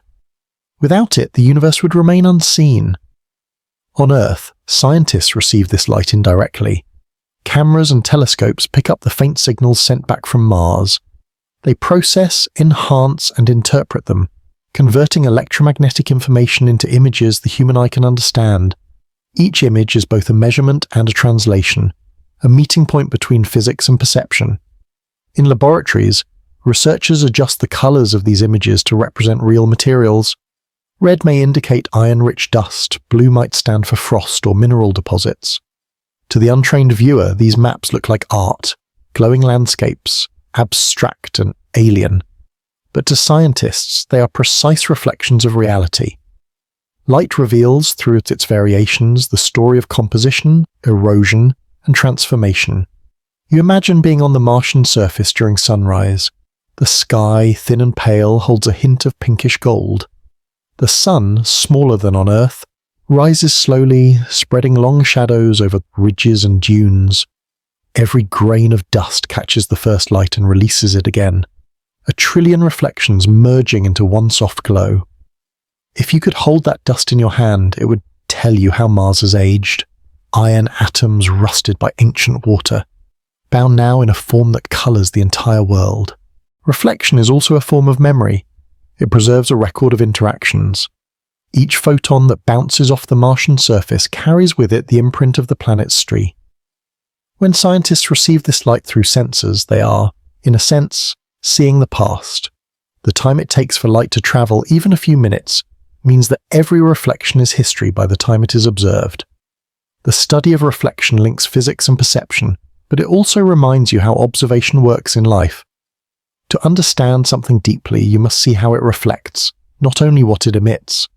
Mars, seen through its red light, shows both its beauty and its desolation. It reflects the passage of time, the persistence of matter, and the endurance of observation itself. As the sun lowers again on Mars, the surface cools rapidly. The red dust releases heat into the thin atmosphere, and the brightness fades. Above the horizon, stars begin to appear, their light travelling from across the galaxy, many of them never destined to reach any eye but those of machines orbiting silently. Yet the principle remains. Even the smallest reflection is enough to be noticed. You begin to see how 3I/ATLAS and Mars are connected not through gravity or collision, but through light, through the quiet exchange of photons that link every object in the universe. Reflection becomes more than a phenomenon. It becomes communication, an ongoing dialogue between worlds that may never meet again. Back on Earth, the images continue to arrive. Scientists adjust exposure, refine calibration, and release new mosaics of the Martian surface. Each new photograph deepens understanding and invites wonder. You realize that reflection is not an end, but a process, a continual act of returning and learning. In the faint light that reaches your mind, you find a message both simple and profound. The universe is not silent because it shines. It speaks in color, in brightness, in the way every object returns what it cannot keep. And as the last image fades from your thoughts, you are left with a quiet question. If every reflection tells a story, what does your own light reveal to the cosmos?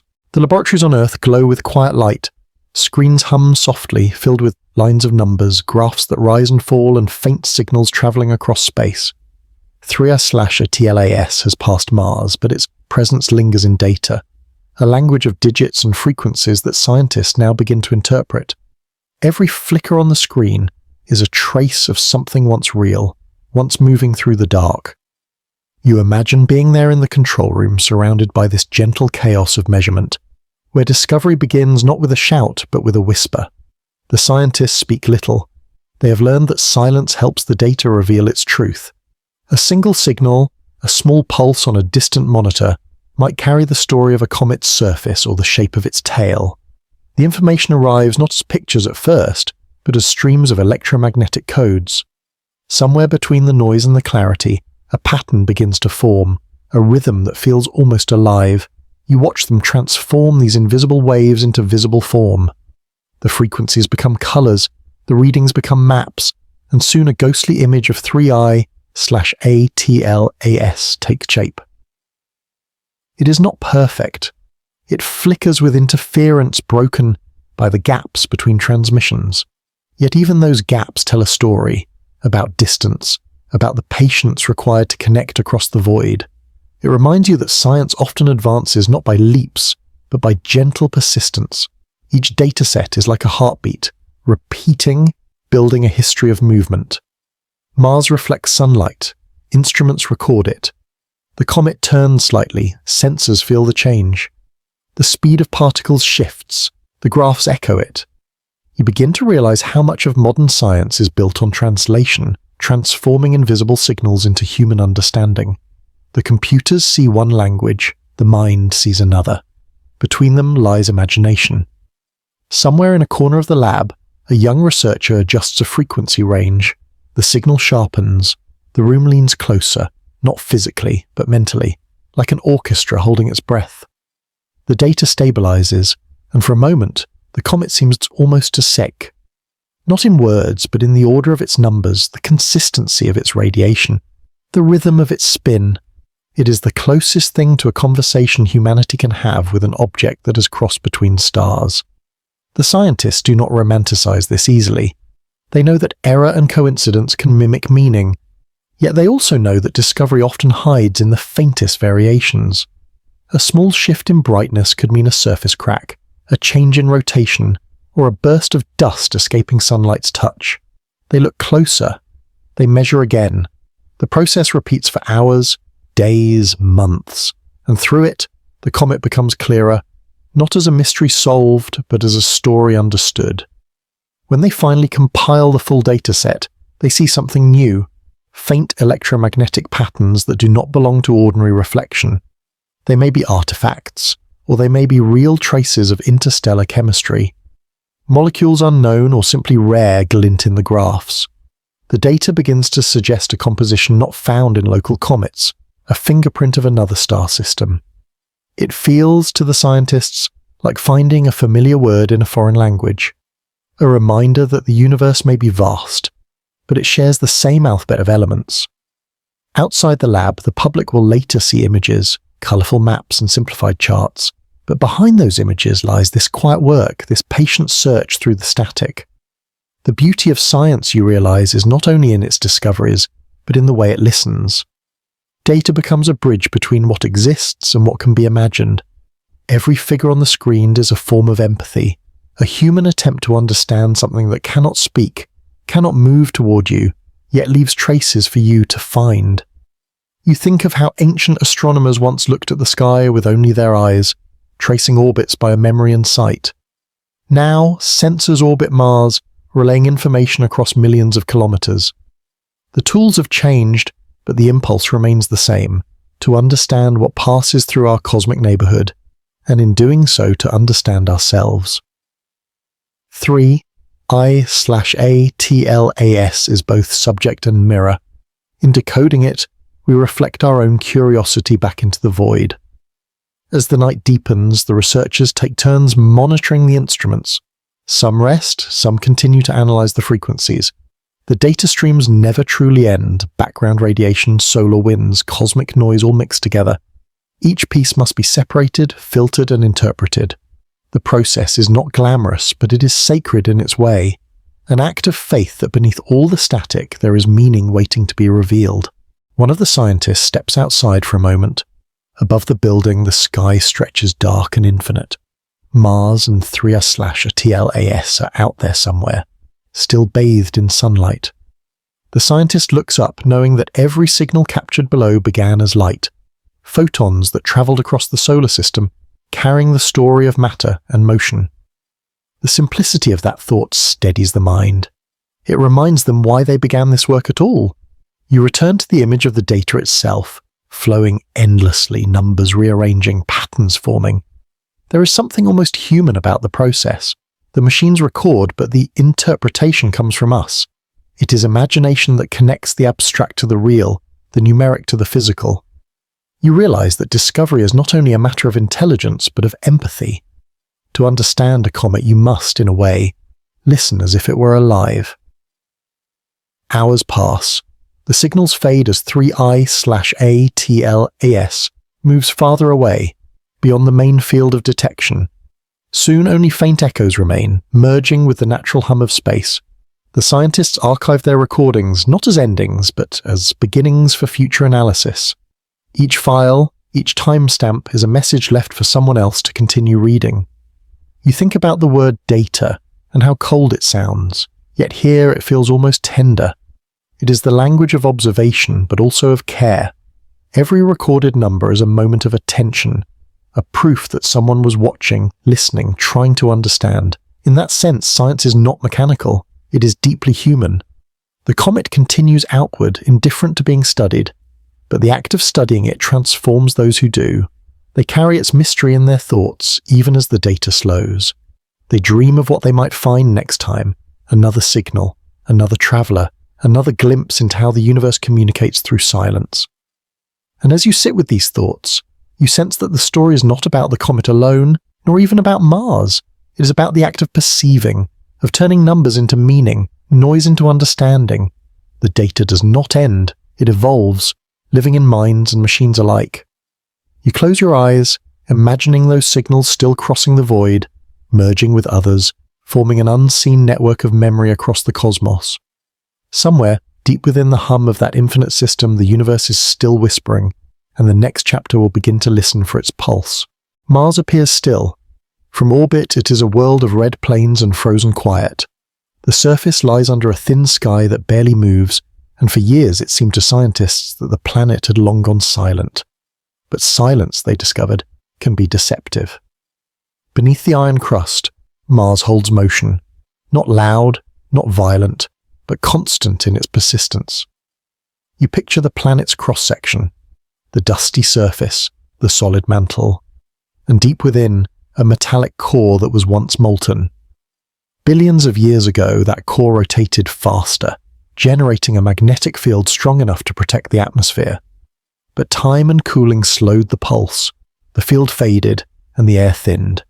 Yet traces of the old magnetism remain, locked inside ancient rocks, frozen records of a planet that once had its own heartbeat. When seismometers from robotic landers first touched the Martian ground, they began listening for tremors. These were not the roaring quakes of Earth, but faint ripples in the crust. Marsquakes. The instruments detected their slow rhythm, sometimes lasting minutes, sometimes only seconds. Each vibration told a story of stress building and releasing in the planet's interior. In those quiet signals, scientists heard the pulse of a world that had never truly stopped breathing. You imagine standing there in the cold dust near the InSight lander, feeling nothing with your body, yet knowing that deep below, iron shifts and rock grinds. Even on a planet where wind moves slower than a whisper, motion exists. It is simply patient. The planet is not dead, it is resting. The measurements show that Mars' core is larger and less dense than once thought. It contains lighter elements, sulfur, oxygen, hydrogen, mixed with the liquid iron. This mixture affects how the heat moves outward, shaping everything from the crust's thickness to the magnetic traces in its rocks. Scientists map these flows using the patterns of quakes, each one like a sonar ping through stone. The deeper the echo, the clearer the picture of Mars' hidden interior. Sometimes a meteorite impact adds a sudden pulse, a sharp vibration that spreads across the crust. Instruments record it, measure its delay, and reveal the structure beneath. Through these accidental experiments, researchers are able to sense the unseen. You realize that even randomness contributes to knowledge. Every tremor, no matter how small, becomes a word in the ongoing dialogue between planet and observer. Over time, a rhythm emerges, slow, steady, and strangely familiar. The way the crust flexes under temperature change, the way deep fractures expand and contract, all follow cycles that mirror breathing or heartbeat. The comparison is not poetic exaggeration. It is a scientific truth that patterns repeat across scales. Life has rhythm, but so does matter. Planets too pulse in their own way. The landers cannot see motion directly, but their sensors are sensitive enough to record vibrations smaller than a grain of sand moving. When scientists review the data, they notice something remarkable. The frequency of the quakes aligns with heat flow models that suggest slow convection currents within the mantle. These are like gentle tides of molten rock turning endlessly below. Even now Mars has an inner life, though it reveals it only through mathematics and time. You begin to understand that stillness is relative. To the human eye, Mars is unmoving. To the seismometer, it is alive with tiny motions. The same principle applies to space itself. What seems empty is filled with fluctuation, with quantum vibration, with unseen fields. Stillness is never absolute. It is only a matter of scale and sensitivity. As days and nights pass on Mars, the planet expands and contracts slightly, with temperature shifts. Dust settles, ice sublimates, the crust responds with quiet tension. Instruments sense these changes and convert them into data. In each small oscillation, scientists find another reminder that stability and motion are partners or not opposites. Even the passage of 3S/ATLAS has an effect. Though distant, its gravity adds an almost imperceptible tug. It does not shake the planet, but it alters trajectories of satellites, of particles, even of thought. Mars sensors record background changes, a reminder that no system exists in isolation. Every object feels the pull of others, and the quiet rhythm beneath Mars' surface is part of a greater symphony of motion shared by all celestial bodies. You reflect on how Earth too has such pulses, the slow drift of tectonic plates, the vibrations of oceans and storms. Mars, though different, belongs to the same rhythm of matter, transforming energy into movement. The difference is only in intensity. Where Earth shouts through earthquakes and volcanoes, Mars whispers through cracks and murmurs of dust. For scientists, listening to these whispers becomes a form of meditation. Data arrives in long sequences, lines upon lines of small fluctuations. Interpreting them requires patience and humility. A single misread signal could mean the difference between noise and discovery. The process demands focus, a kind of mental stillness that mirrors the planet they study. You think of this connection, human minds on a warm blue world, studying the slow pulse of a cold red one. Across millions of kilometers, both are bound by curiosity and movement. The stillness of Mars becomes a mirror for the quiet spaces within the human mind. The parts that think deeply move slowly and seek understanding. And so, as instruments continue to listen, the planet continues to move, silently, rhythmically, endlessly. The iron at its center turns with measured persistence, holding memory from the dawn of the solar system. Though the field around it has faded, the story remains alive in every quake, every pulse, every quiet vibration that crosses time and distance. Stillness, you realize, is not the absence of motion. It is motion in balance, a steady rhythm waiting to be heard. You listen, and beneath the calm you can almost feel another breath forming, not from Mars but from the vastness around it. The next chapter will follow that breath outward into the shared motion of worlds. Every planet, moon and comet is surrounded by a faint cloud of particles, a thin exchange between matter and space. To most observers, the vacuum seems empty, but for those who measure carefully, it becomes clear that this space is full of invisible communication. Energy, radiation, dust, and plasma travel freely, connecting one world to another. You begin to think of it not as emptiness, but as atmosphere, not the kind you breathe, but a cosmic air that belongs to everything. Every atom of hydrogen drifting between Mars and 3S/ATLAS, every charged particle from the Sun, forms part of a shared system. The solar wind moves like a constant tide, carrying information about magnetic fields, temperatures, and chemical compositions. It is the quiet breath of the solar system itself. The Sun's wind begins near its surface, where heat and magnetic tension launch streams of charged particles into space. These particles, mostly protons and electrons, move outward at speeds up to 800 kilometers per second. As they flow past planets, they interact with atmospheres, magnetospheres, and dust clouds. When this flow meets Mars, it stirs faint electrical currents in the ionosphere. When it reaches 3I/ATLAS, it etches patterns into its tail. This shared motion means that no object in the solar system is truly separate. Mars breathes through its thin sky, while the comet exhales through jets of vapor and dust. The space between them becomes a medium of exchange, carrying traces of both. If you could follow a single molecule of water released from the comet, you might find it carried by the solar wind, dispersed through the inner solar system, and eventually falling as a faint trace on another world. Scientists study this through models of plasma interaction. They simulate how the solar wind flows around planets and how comets modify that flow. The data shows that even small bodies like 3I/ATLAS create measurable changes. When the comet passes near a planet, it slightly disturbs the interplanetary magnetic field. These disturbances ripple outward, detectable by spacecraft instruments millions of kilometers away. The system behaves like a single connected organism. Mars's atmosphere, though thin, still responds to this shared environment. Ultraviolet radiation from the sun splits carbon dioxide molecules into carbon and oxygen. Solar wind then sweeps away some of these lighter atoms into space. The process is slow but constant, Mars exhaling into the solar system. The loss of atmosphere is not a failure of the planet, but part of a larger cycle.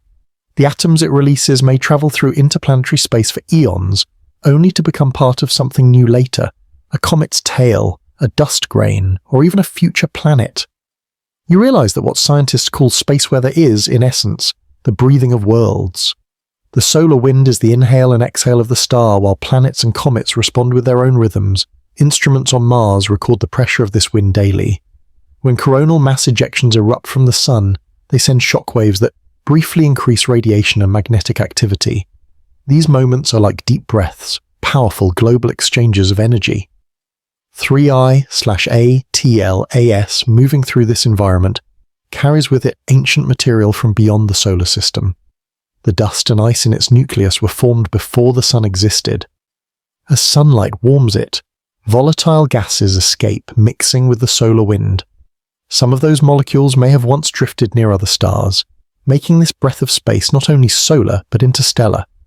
The comet becomes a traveler sharing chemical memories between systems. On Mars, orbiters detect subtle chemical changes during the comet's passage. Temporary increases in ionization appear in the upper atmosphere. Scientists analyze the data and find slight variations in oxygen isotopes, perhaps remnants of the comet's influence. These are small effects, but they matter. They show that space is not a wall between bodies, it is a bridge. You think about the idea of unity through exchange. Earth, Mars, comets, and the Sun are not independent islands. They are nodes in a vast network of interaction. Radiation, magnetism, and dust tie them together.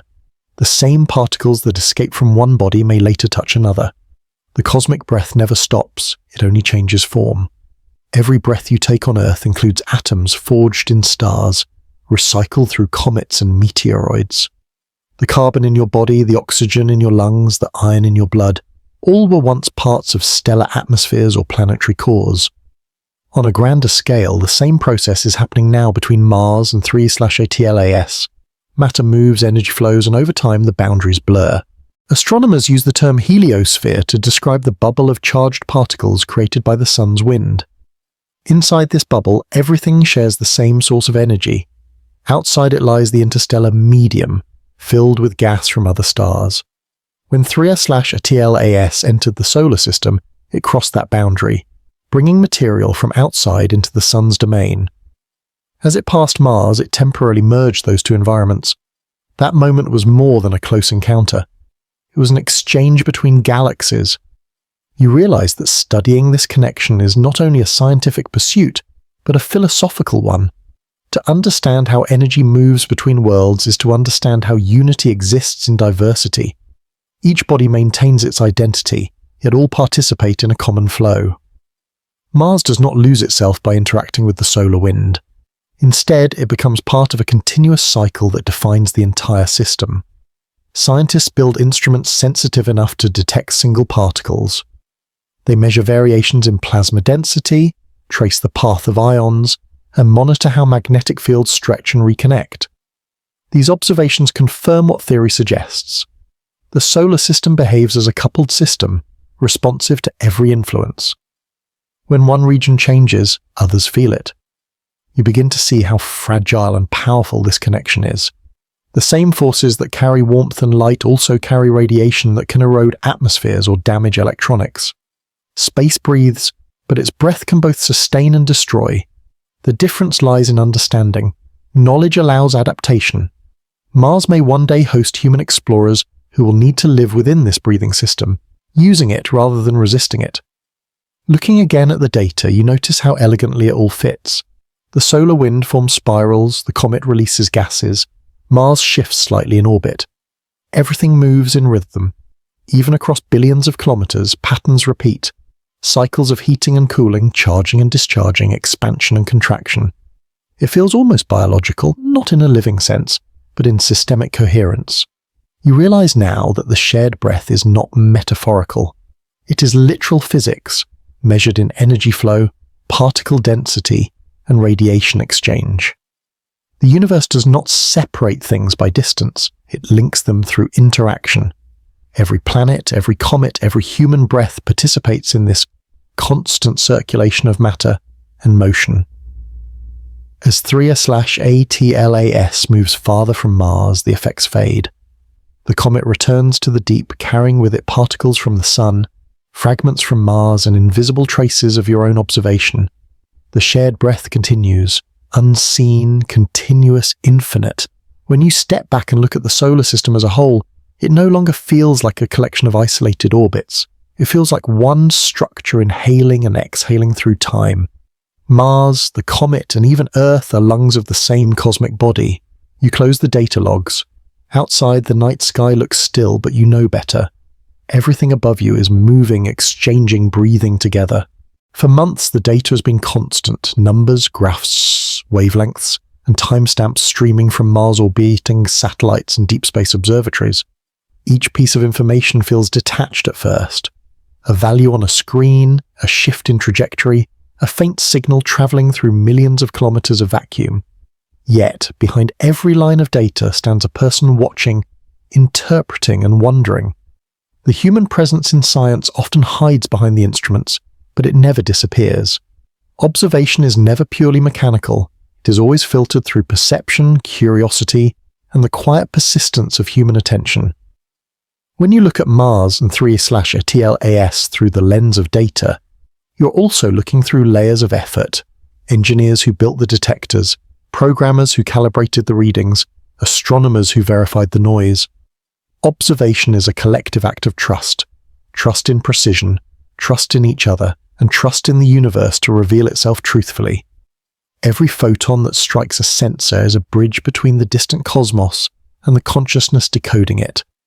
Over time, this connection becomes personal. You begin to sense that observation is not only about understanding the universe, but also about defining your place within it. When you analyze the orbit of 3I/ATLAS as it passed near Mars, you are tracing the boundary between the known and the unknown, between what can be measured and what must simply be imagined. Mars, though still untouched by human hands, becomes familiar through observation. You recognize its dust storms, its polar ice caps, its long shadows at dusk. It stops being a distant object and starts becoming part of a shared mental landscape. A planet that belongs not to any nation, but to the collective human gaze. 3A/ATLAS added something new to that relationship.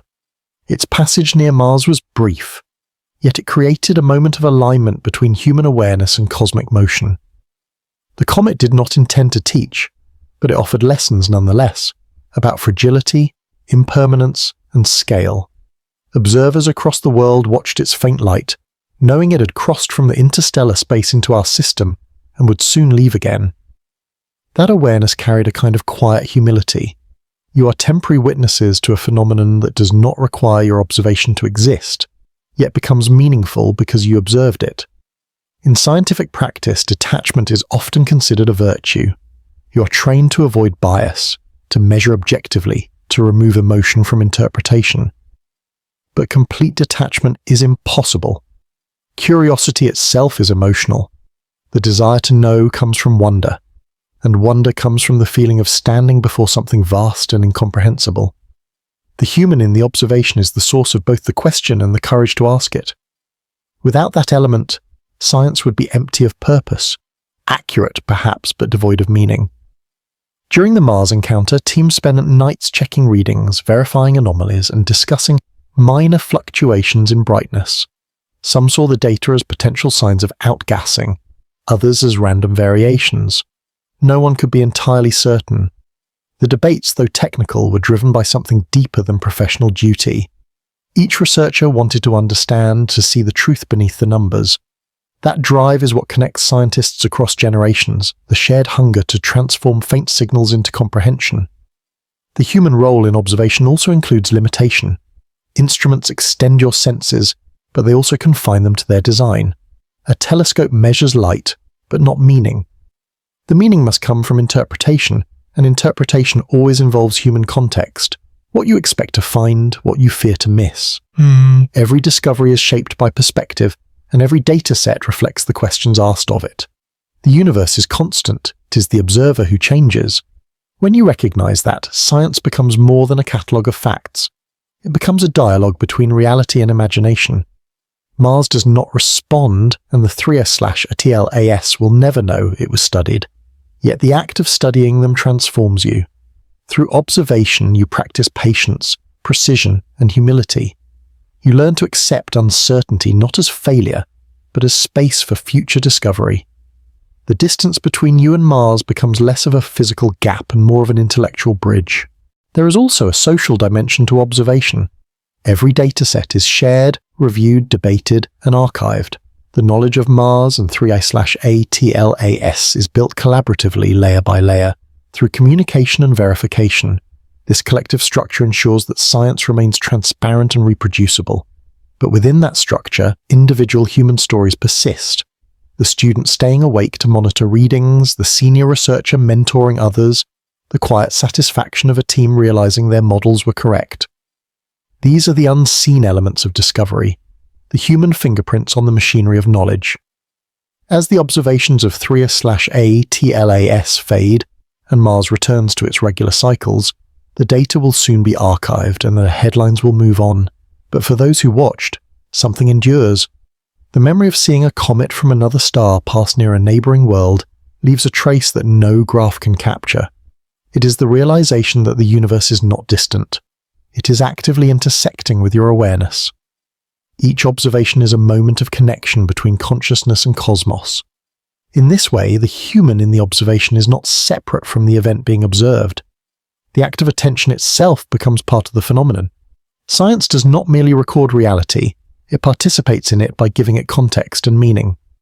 When you watch a comet or study a planet, you're also studying the limits and reach of your own perception. You're testing what it means to know something that exists beyond your touch. Perhaps that is what makes every scientific endeavor fundamentally human. The machines can measure, the computers can analyze, but only the human mind can wonder.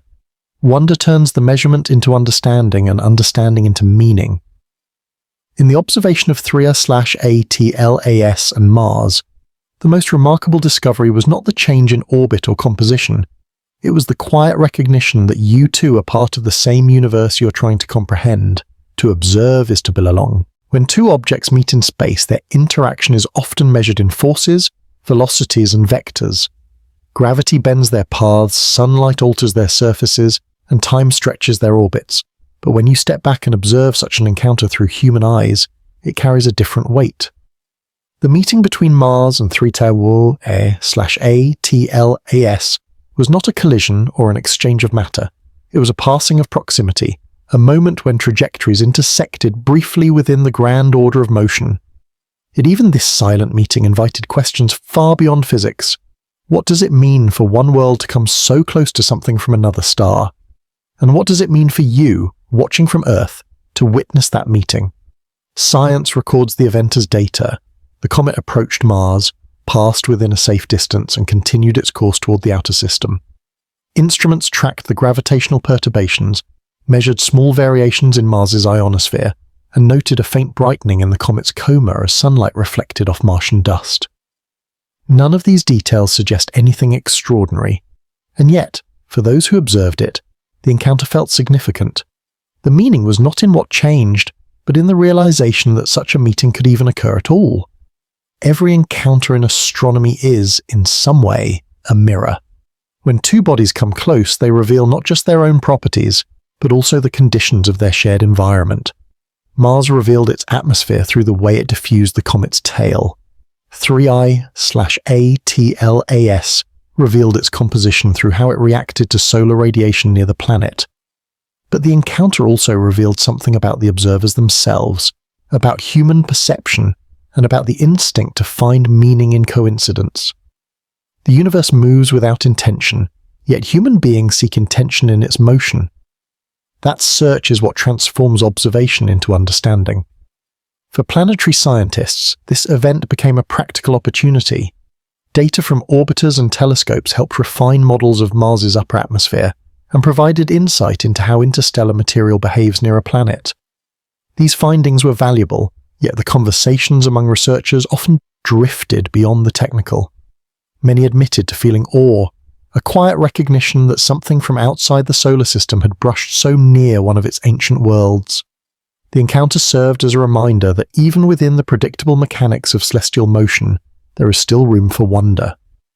Philosophers of science often argue that meaning is not discovered in data, but assigned through interpretation. In that sense, the Mars 3I/ATLAS event became so meaningful because humans chose to see it that way. You could describe it entirely in terms of mass, momentum, and radiative flux, and it would still be true, but incomplete. The completeness comes from acknowledging the context, that you, a small being on a distant planet, are aware of this event at all. Awareness is the bridge between fact and meaning. This raises a larger question. Are encounters in space unique only because they are rare, or because they remind you that everything in the universe is connected through shared origin? The elements in the comet and the dust on Mars were both forged in the hearts of long-dead stars. Their meeting was not new, only resumed. The carbon, oxygen, and iron that compose both worlds once drifted together in a molecular cloud billions of years ago.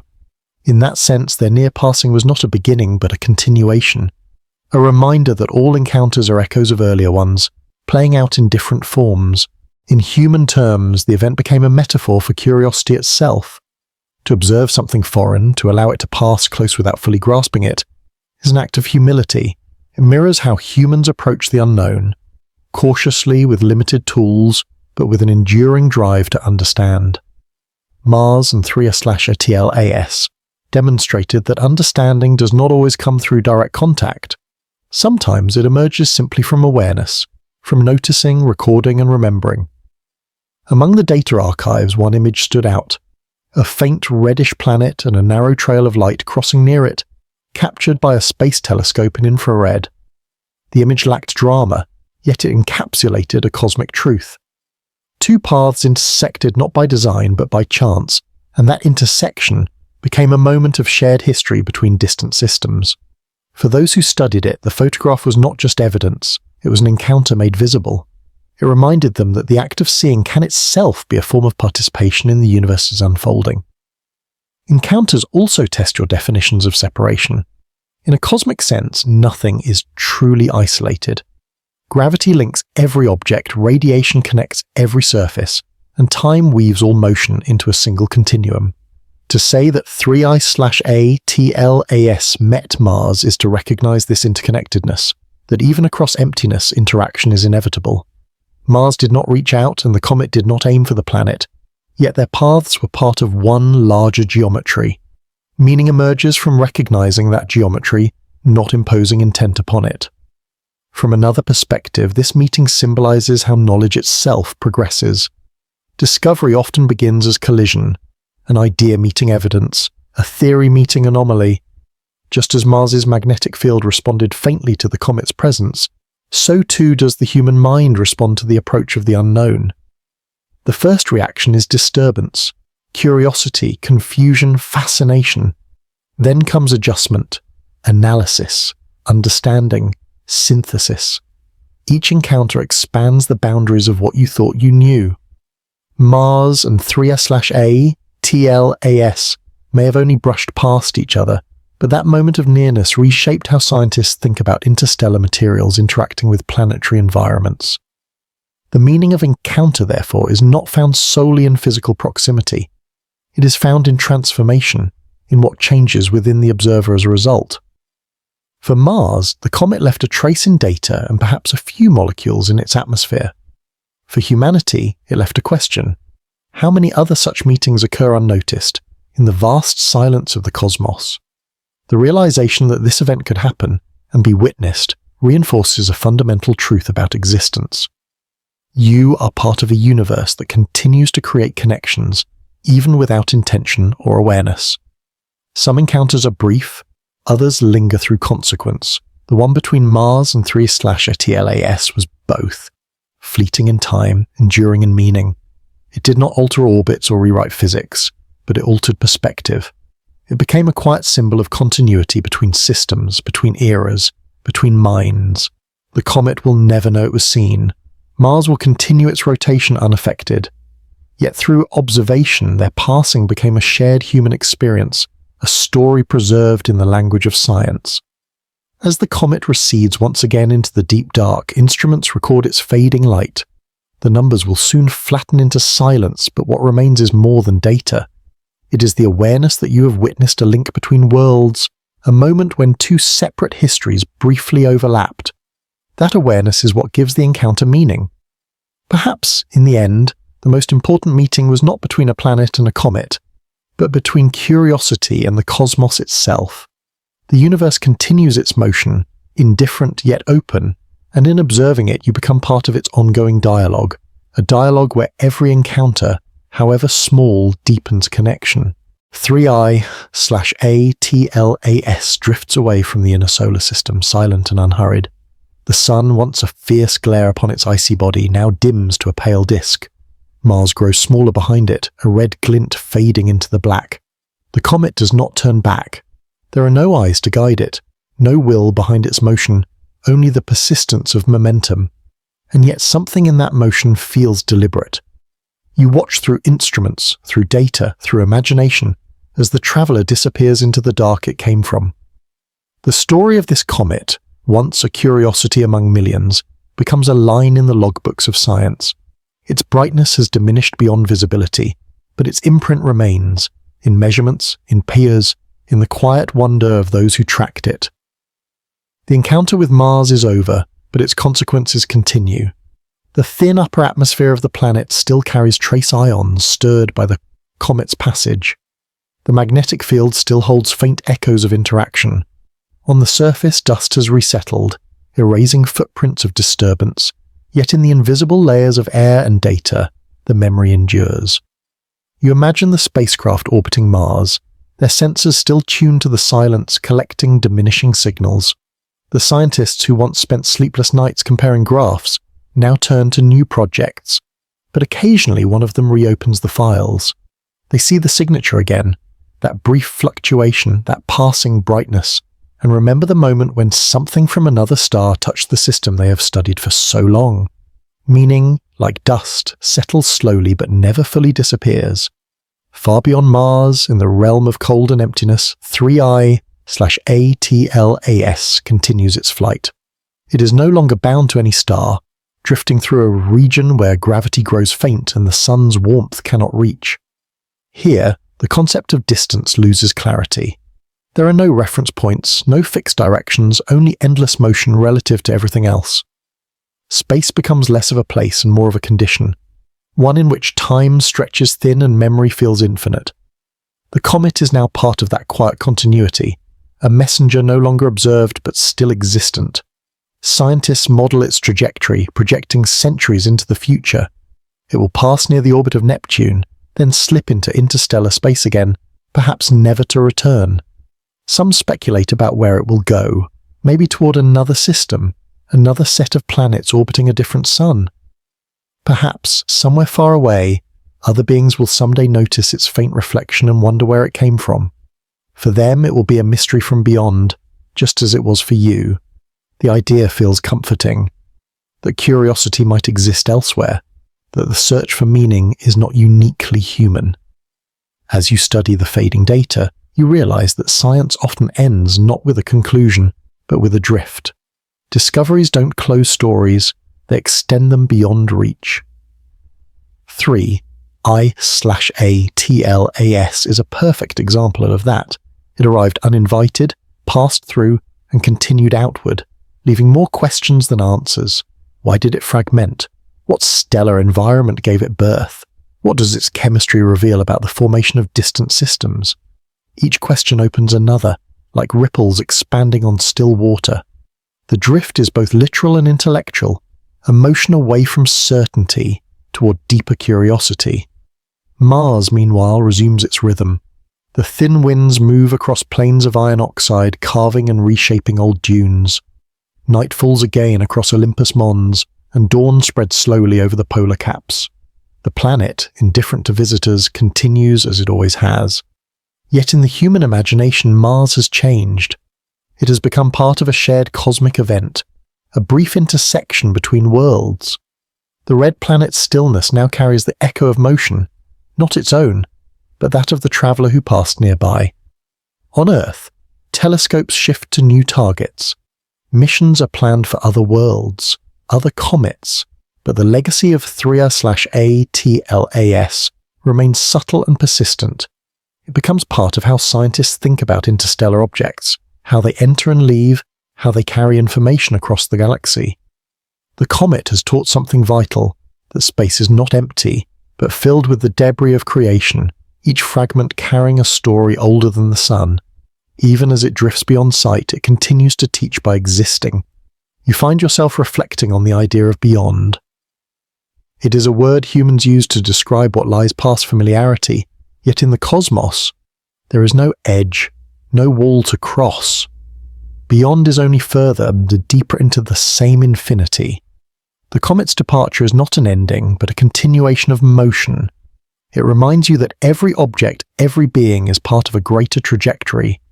To drift is not to vanish, it is to participate in the long unfolding of time. There is also a quiet lesson in humility here. For all the technology and intellect humanity possesses, the universe remains vast and unpredictable. You can measure and model, but you cannot contain. You can observe, but you cannot hold. Watching 3I/A/TLAS recede is a reminder that knowledge itself has limits, that to know something completely might be to end its mystery. The drift, then, is a gift. It preserves the unknown, allowing imagination to follow where instruments cannot. The comet's tail has long dispersed, its particles spreading thinly across space. Some will wander into the paths of future travellers, joining the interstellar dust that bridges systems. In a sense, the comet becomes part of everything. The material that once reflected sunlight near Mars will now mingle with atoms from distant stars. Even in its absence, it contributes to the structure of the cosmos. Nothing in space truly leaves. It only changes its form of presence.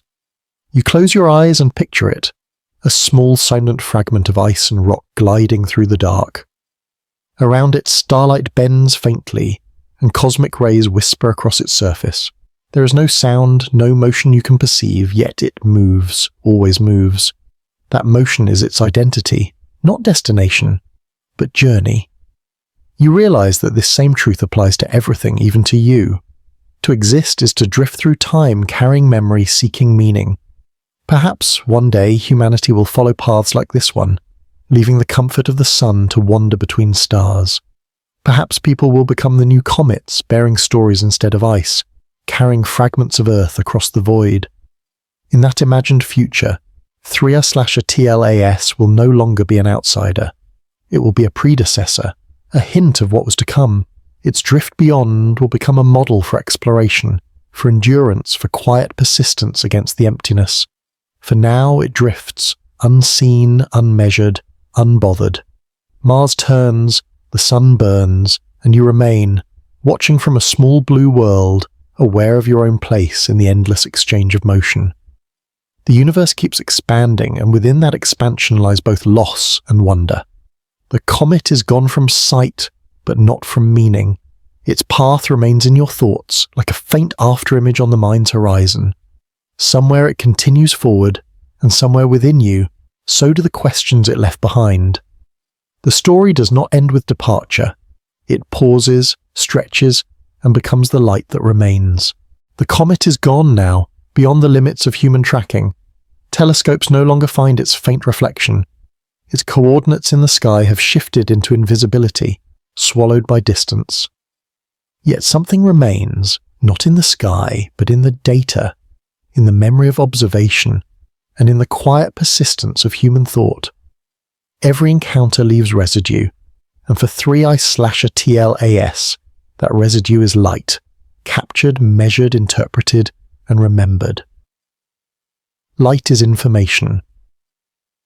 The photons reflected from 3I/ATLAS months ago still move outward, carrying the shape of its surface, the color of its dust, and the rhythm of its rotation. Somewhere in the vast darkness, those photons continue their journey. They may never touch another sensor or another world, but they exist, carrying the story of a brief passage through a small solar system. Even when the object itself is gone, the light it once gave remains a trace of its presence. That is how space preserves its history, through light, energy, and motion. You study the archived data again. Each wavelength tells a fragment of truth. The ultraviolet readings show how the comet's surface reacted to solar radiation. The infrared spectrum reveals the temperature variations across its surface. The visible light, faint and trembling, carries the fingerprints of dust grains and frozen gases. The scientists who examined these numbers see not just a comet, but a set of conditions, a pattern of chemistry and physics that describes where it came from and what it endured. In that sense, 3I/TLAS is still teaching long after it has vanished from view. Mars too carries a reflection of that encounter. Its upper atmosphere still shows slight variations in ion density, traces of a disturbance caused by the comet's charged particles. The effect is minimal, almost invisible to casual observation, but it is there. Instruments aboard orbiters detect it in subtle frequency shifts, in temperature fluctuations, in the behavior of the thin magnetic remnants that hover around the planet. These are the echoes of passage, the marks of a visitor from beyond. You begin to see the larger pattern. Every interaction in the cosmos is recorded, not in words or intention, but in physics. Light bends, dust shifts, atoms rearrange, and in doing so the universe writes its autobiography. Nothing disappears completely. Energy transforms, information persists. Even when an event seems to end, its influence continues to ripple through time and matter. This understanding reshapes how you see the comet's departure. It is not gone, it has simply become distributed, dissolved into the medium of space, woven into the light that remains. On Earth, scientists compile their findings into reports and studies. The data collected during the comet's approach to Mars will be analysed for years. New insights will emerge about how the interstellar bodies interact with planetary environments, how dust particles behave under solar wind pressure, and how magnetic remnants can hold memory. 3I/ATLAS will enter textbooks and lectures, joining the small but growing list of interstellar visitors observed from Earth. Each discovery adds another piece to humanity's understanding of what lies beyond the sun's reach. The human response to such events is never purely scientific. There is an emotional component that data cannot capture. You remember the first images, a streak across the blackness, faint but undeniable. That streak became a question, then an investigation, then a story. When the story ended, what remained was not emptiness but reflection. People looked up more often. Students asked about comets, about orbits, about interstellar travel. The comet may have left the solar system, but it left behind curiosity, a kind of light that burns in the human mind. The engineers who designed the instruments feel it too. Their work, often unseen, becomes part of something larger. Each line of code, each calibration, each image processed contributes to the collective effort of seeing. The data becomes a bridge between individual effort and cosmic understanding. Through that bridge, humanity extends its perception beyond its world. The light that remains is not just physical but intellectual, the illumination of knowing, of having reached a little further into the unknown. In quiet moments, you think about the scale of what you've witnessed. The comet's journey may last millions of years, crossing interstellar space until it encounters another gravitational field. Your observation lasted weeks, perhaps months. Human time and cosmic time barely overlap, yet within that overlap meaning forms. You realize that what gives significance to these brief encounters is not their duration but their recognition. The act of noticing transforms motion into history, light into knowledge. Mars turns beneath the sun, unchanged in its slow revolution. Dust storms rise and fall. The seasons pass with mathematical precision. Somewhere on the planet, in the shadow of an inactive volcano, lies a layer of dust that may once have been disturbed by the comet's invisible influence. It will remain undisturbed for centuries, until perhaps another visitor arrives. The planet, like the comet, participates in the endless cycle of cause and effect, energy and rest. The universe continues to operate with quiet consistency, indifferent yet harmonious. You look up at the night sky from Earth and try to locate the path the comet once followed. There is nothing visible there now, only stars and empty blackness. But your mind fills in the absence. You can almost trace the line of its motion, feel its momentum. This act of remembrance becomes a kind of seeing, an acknowledgement that observation is not limited by vision.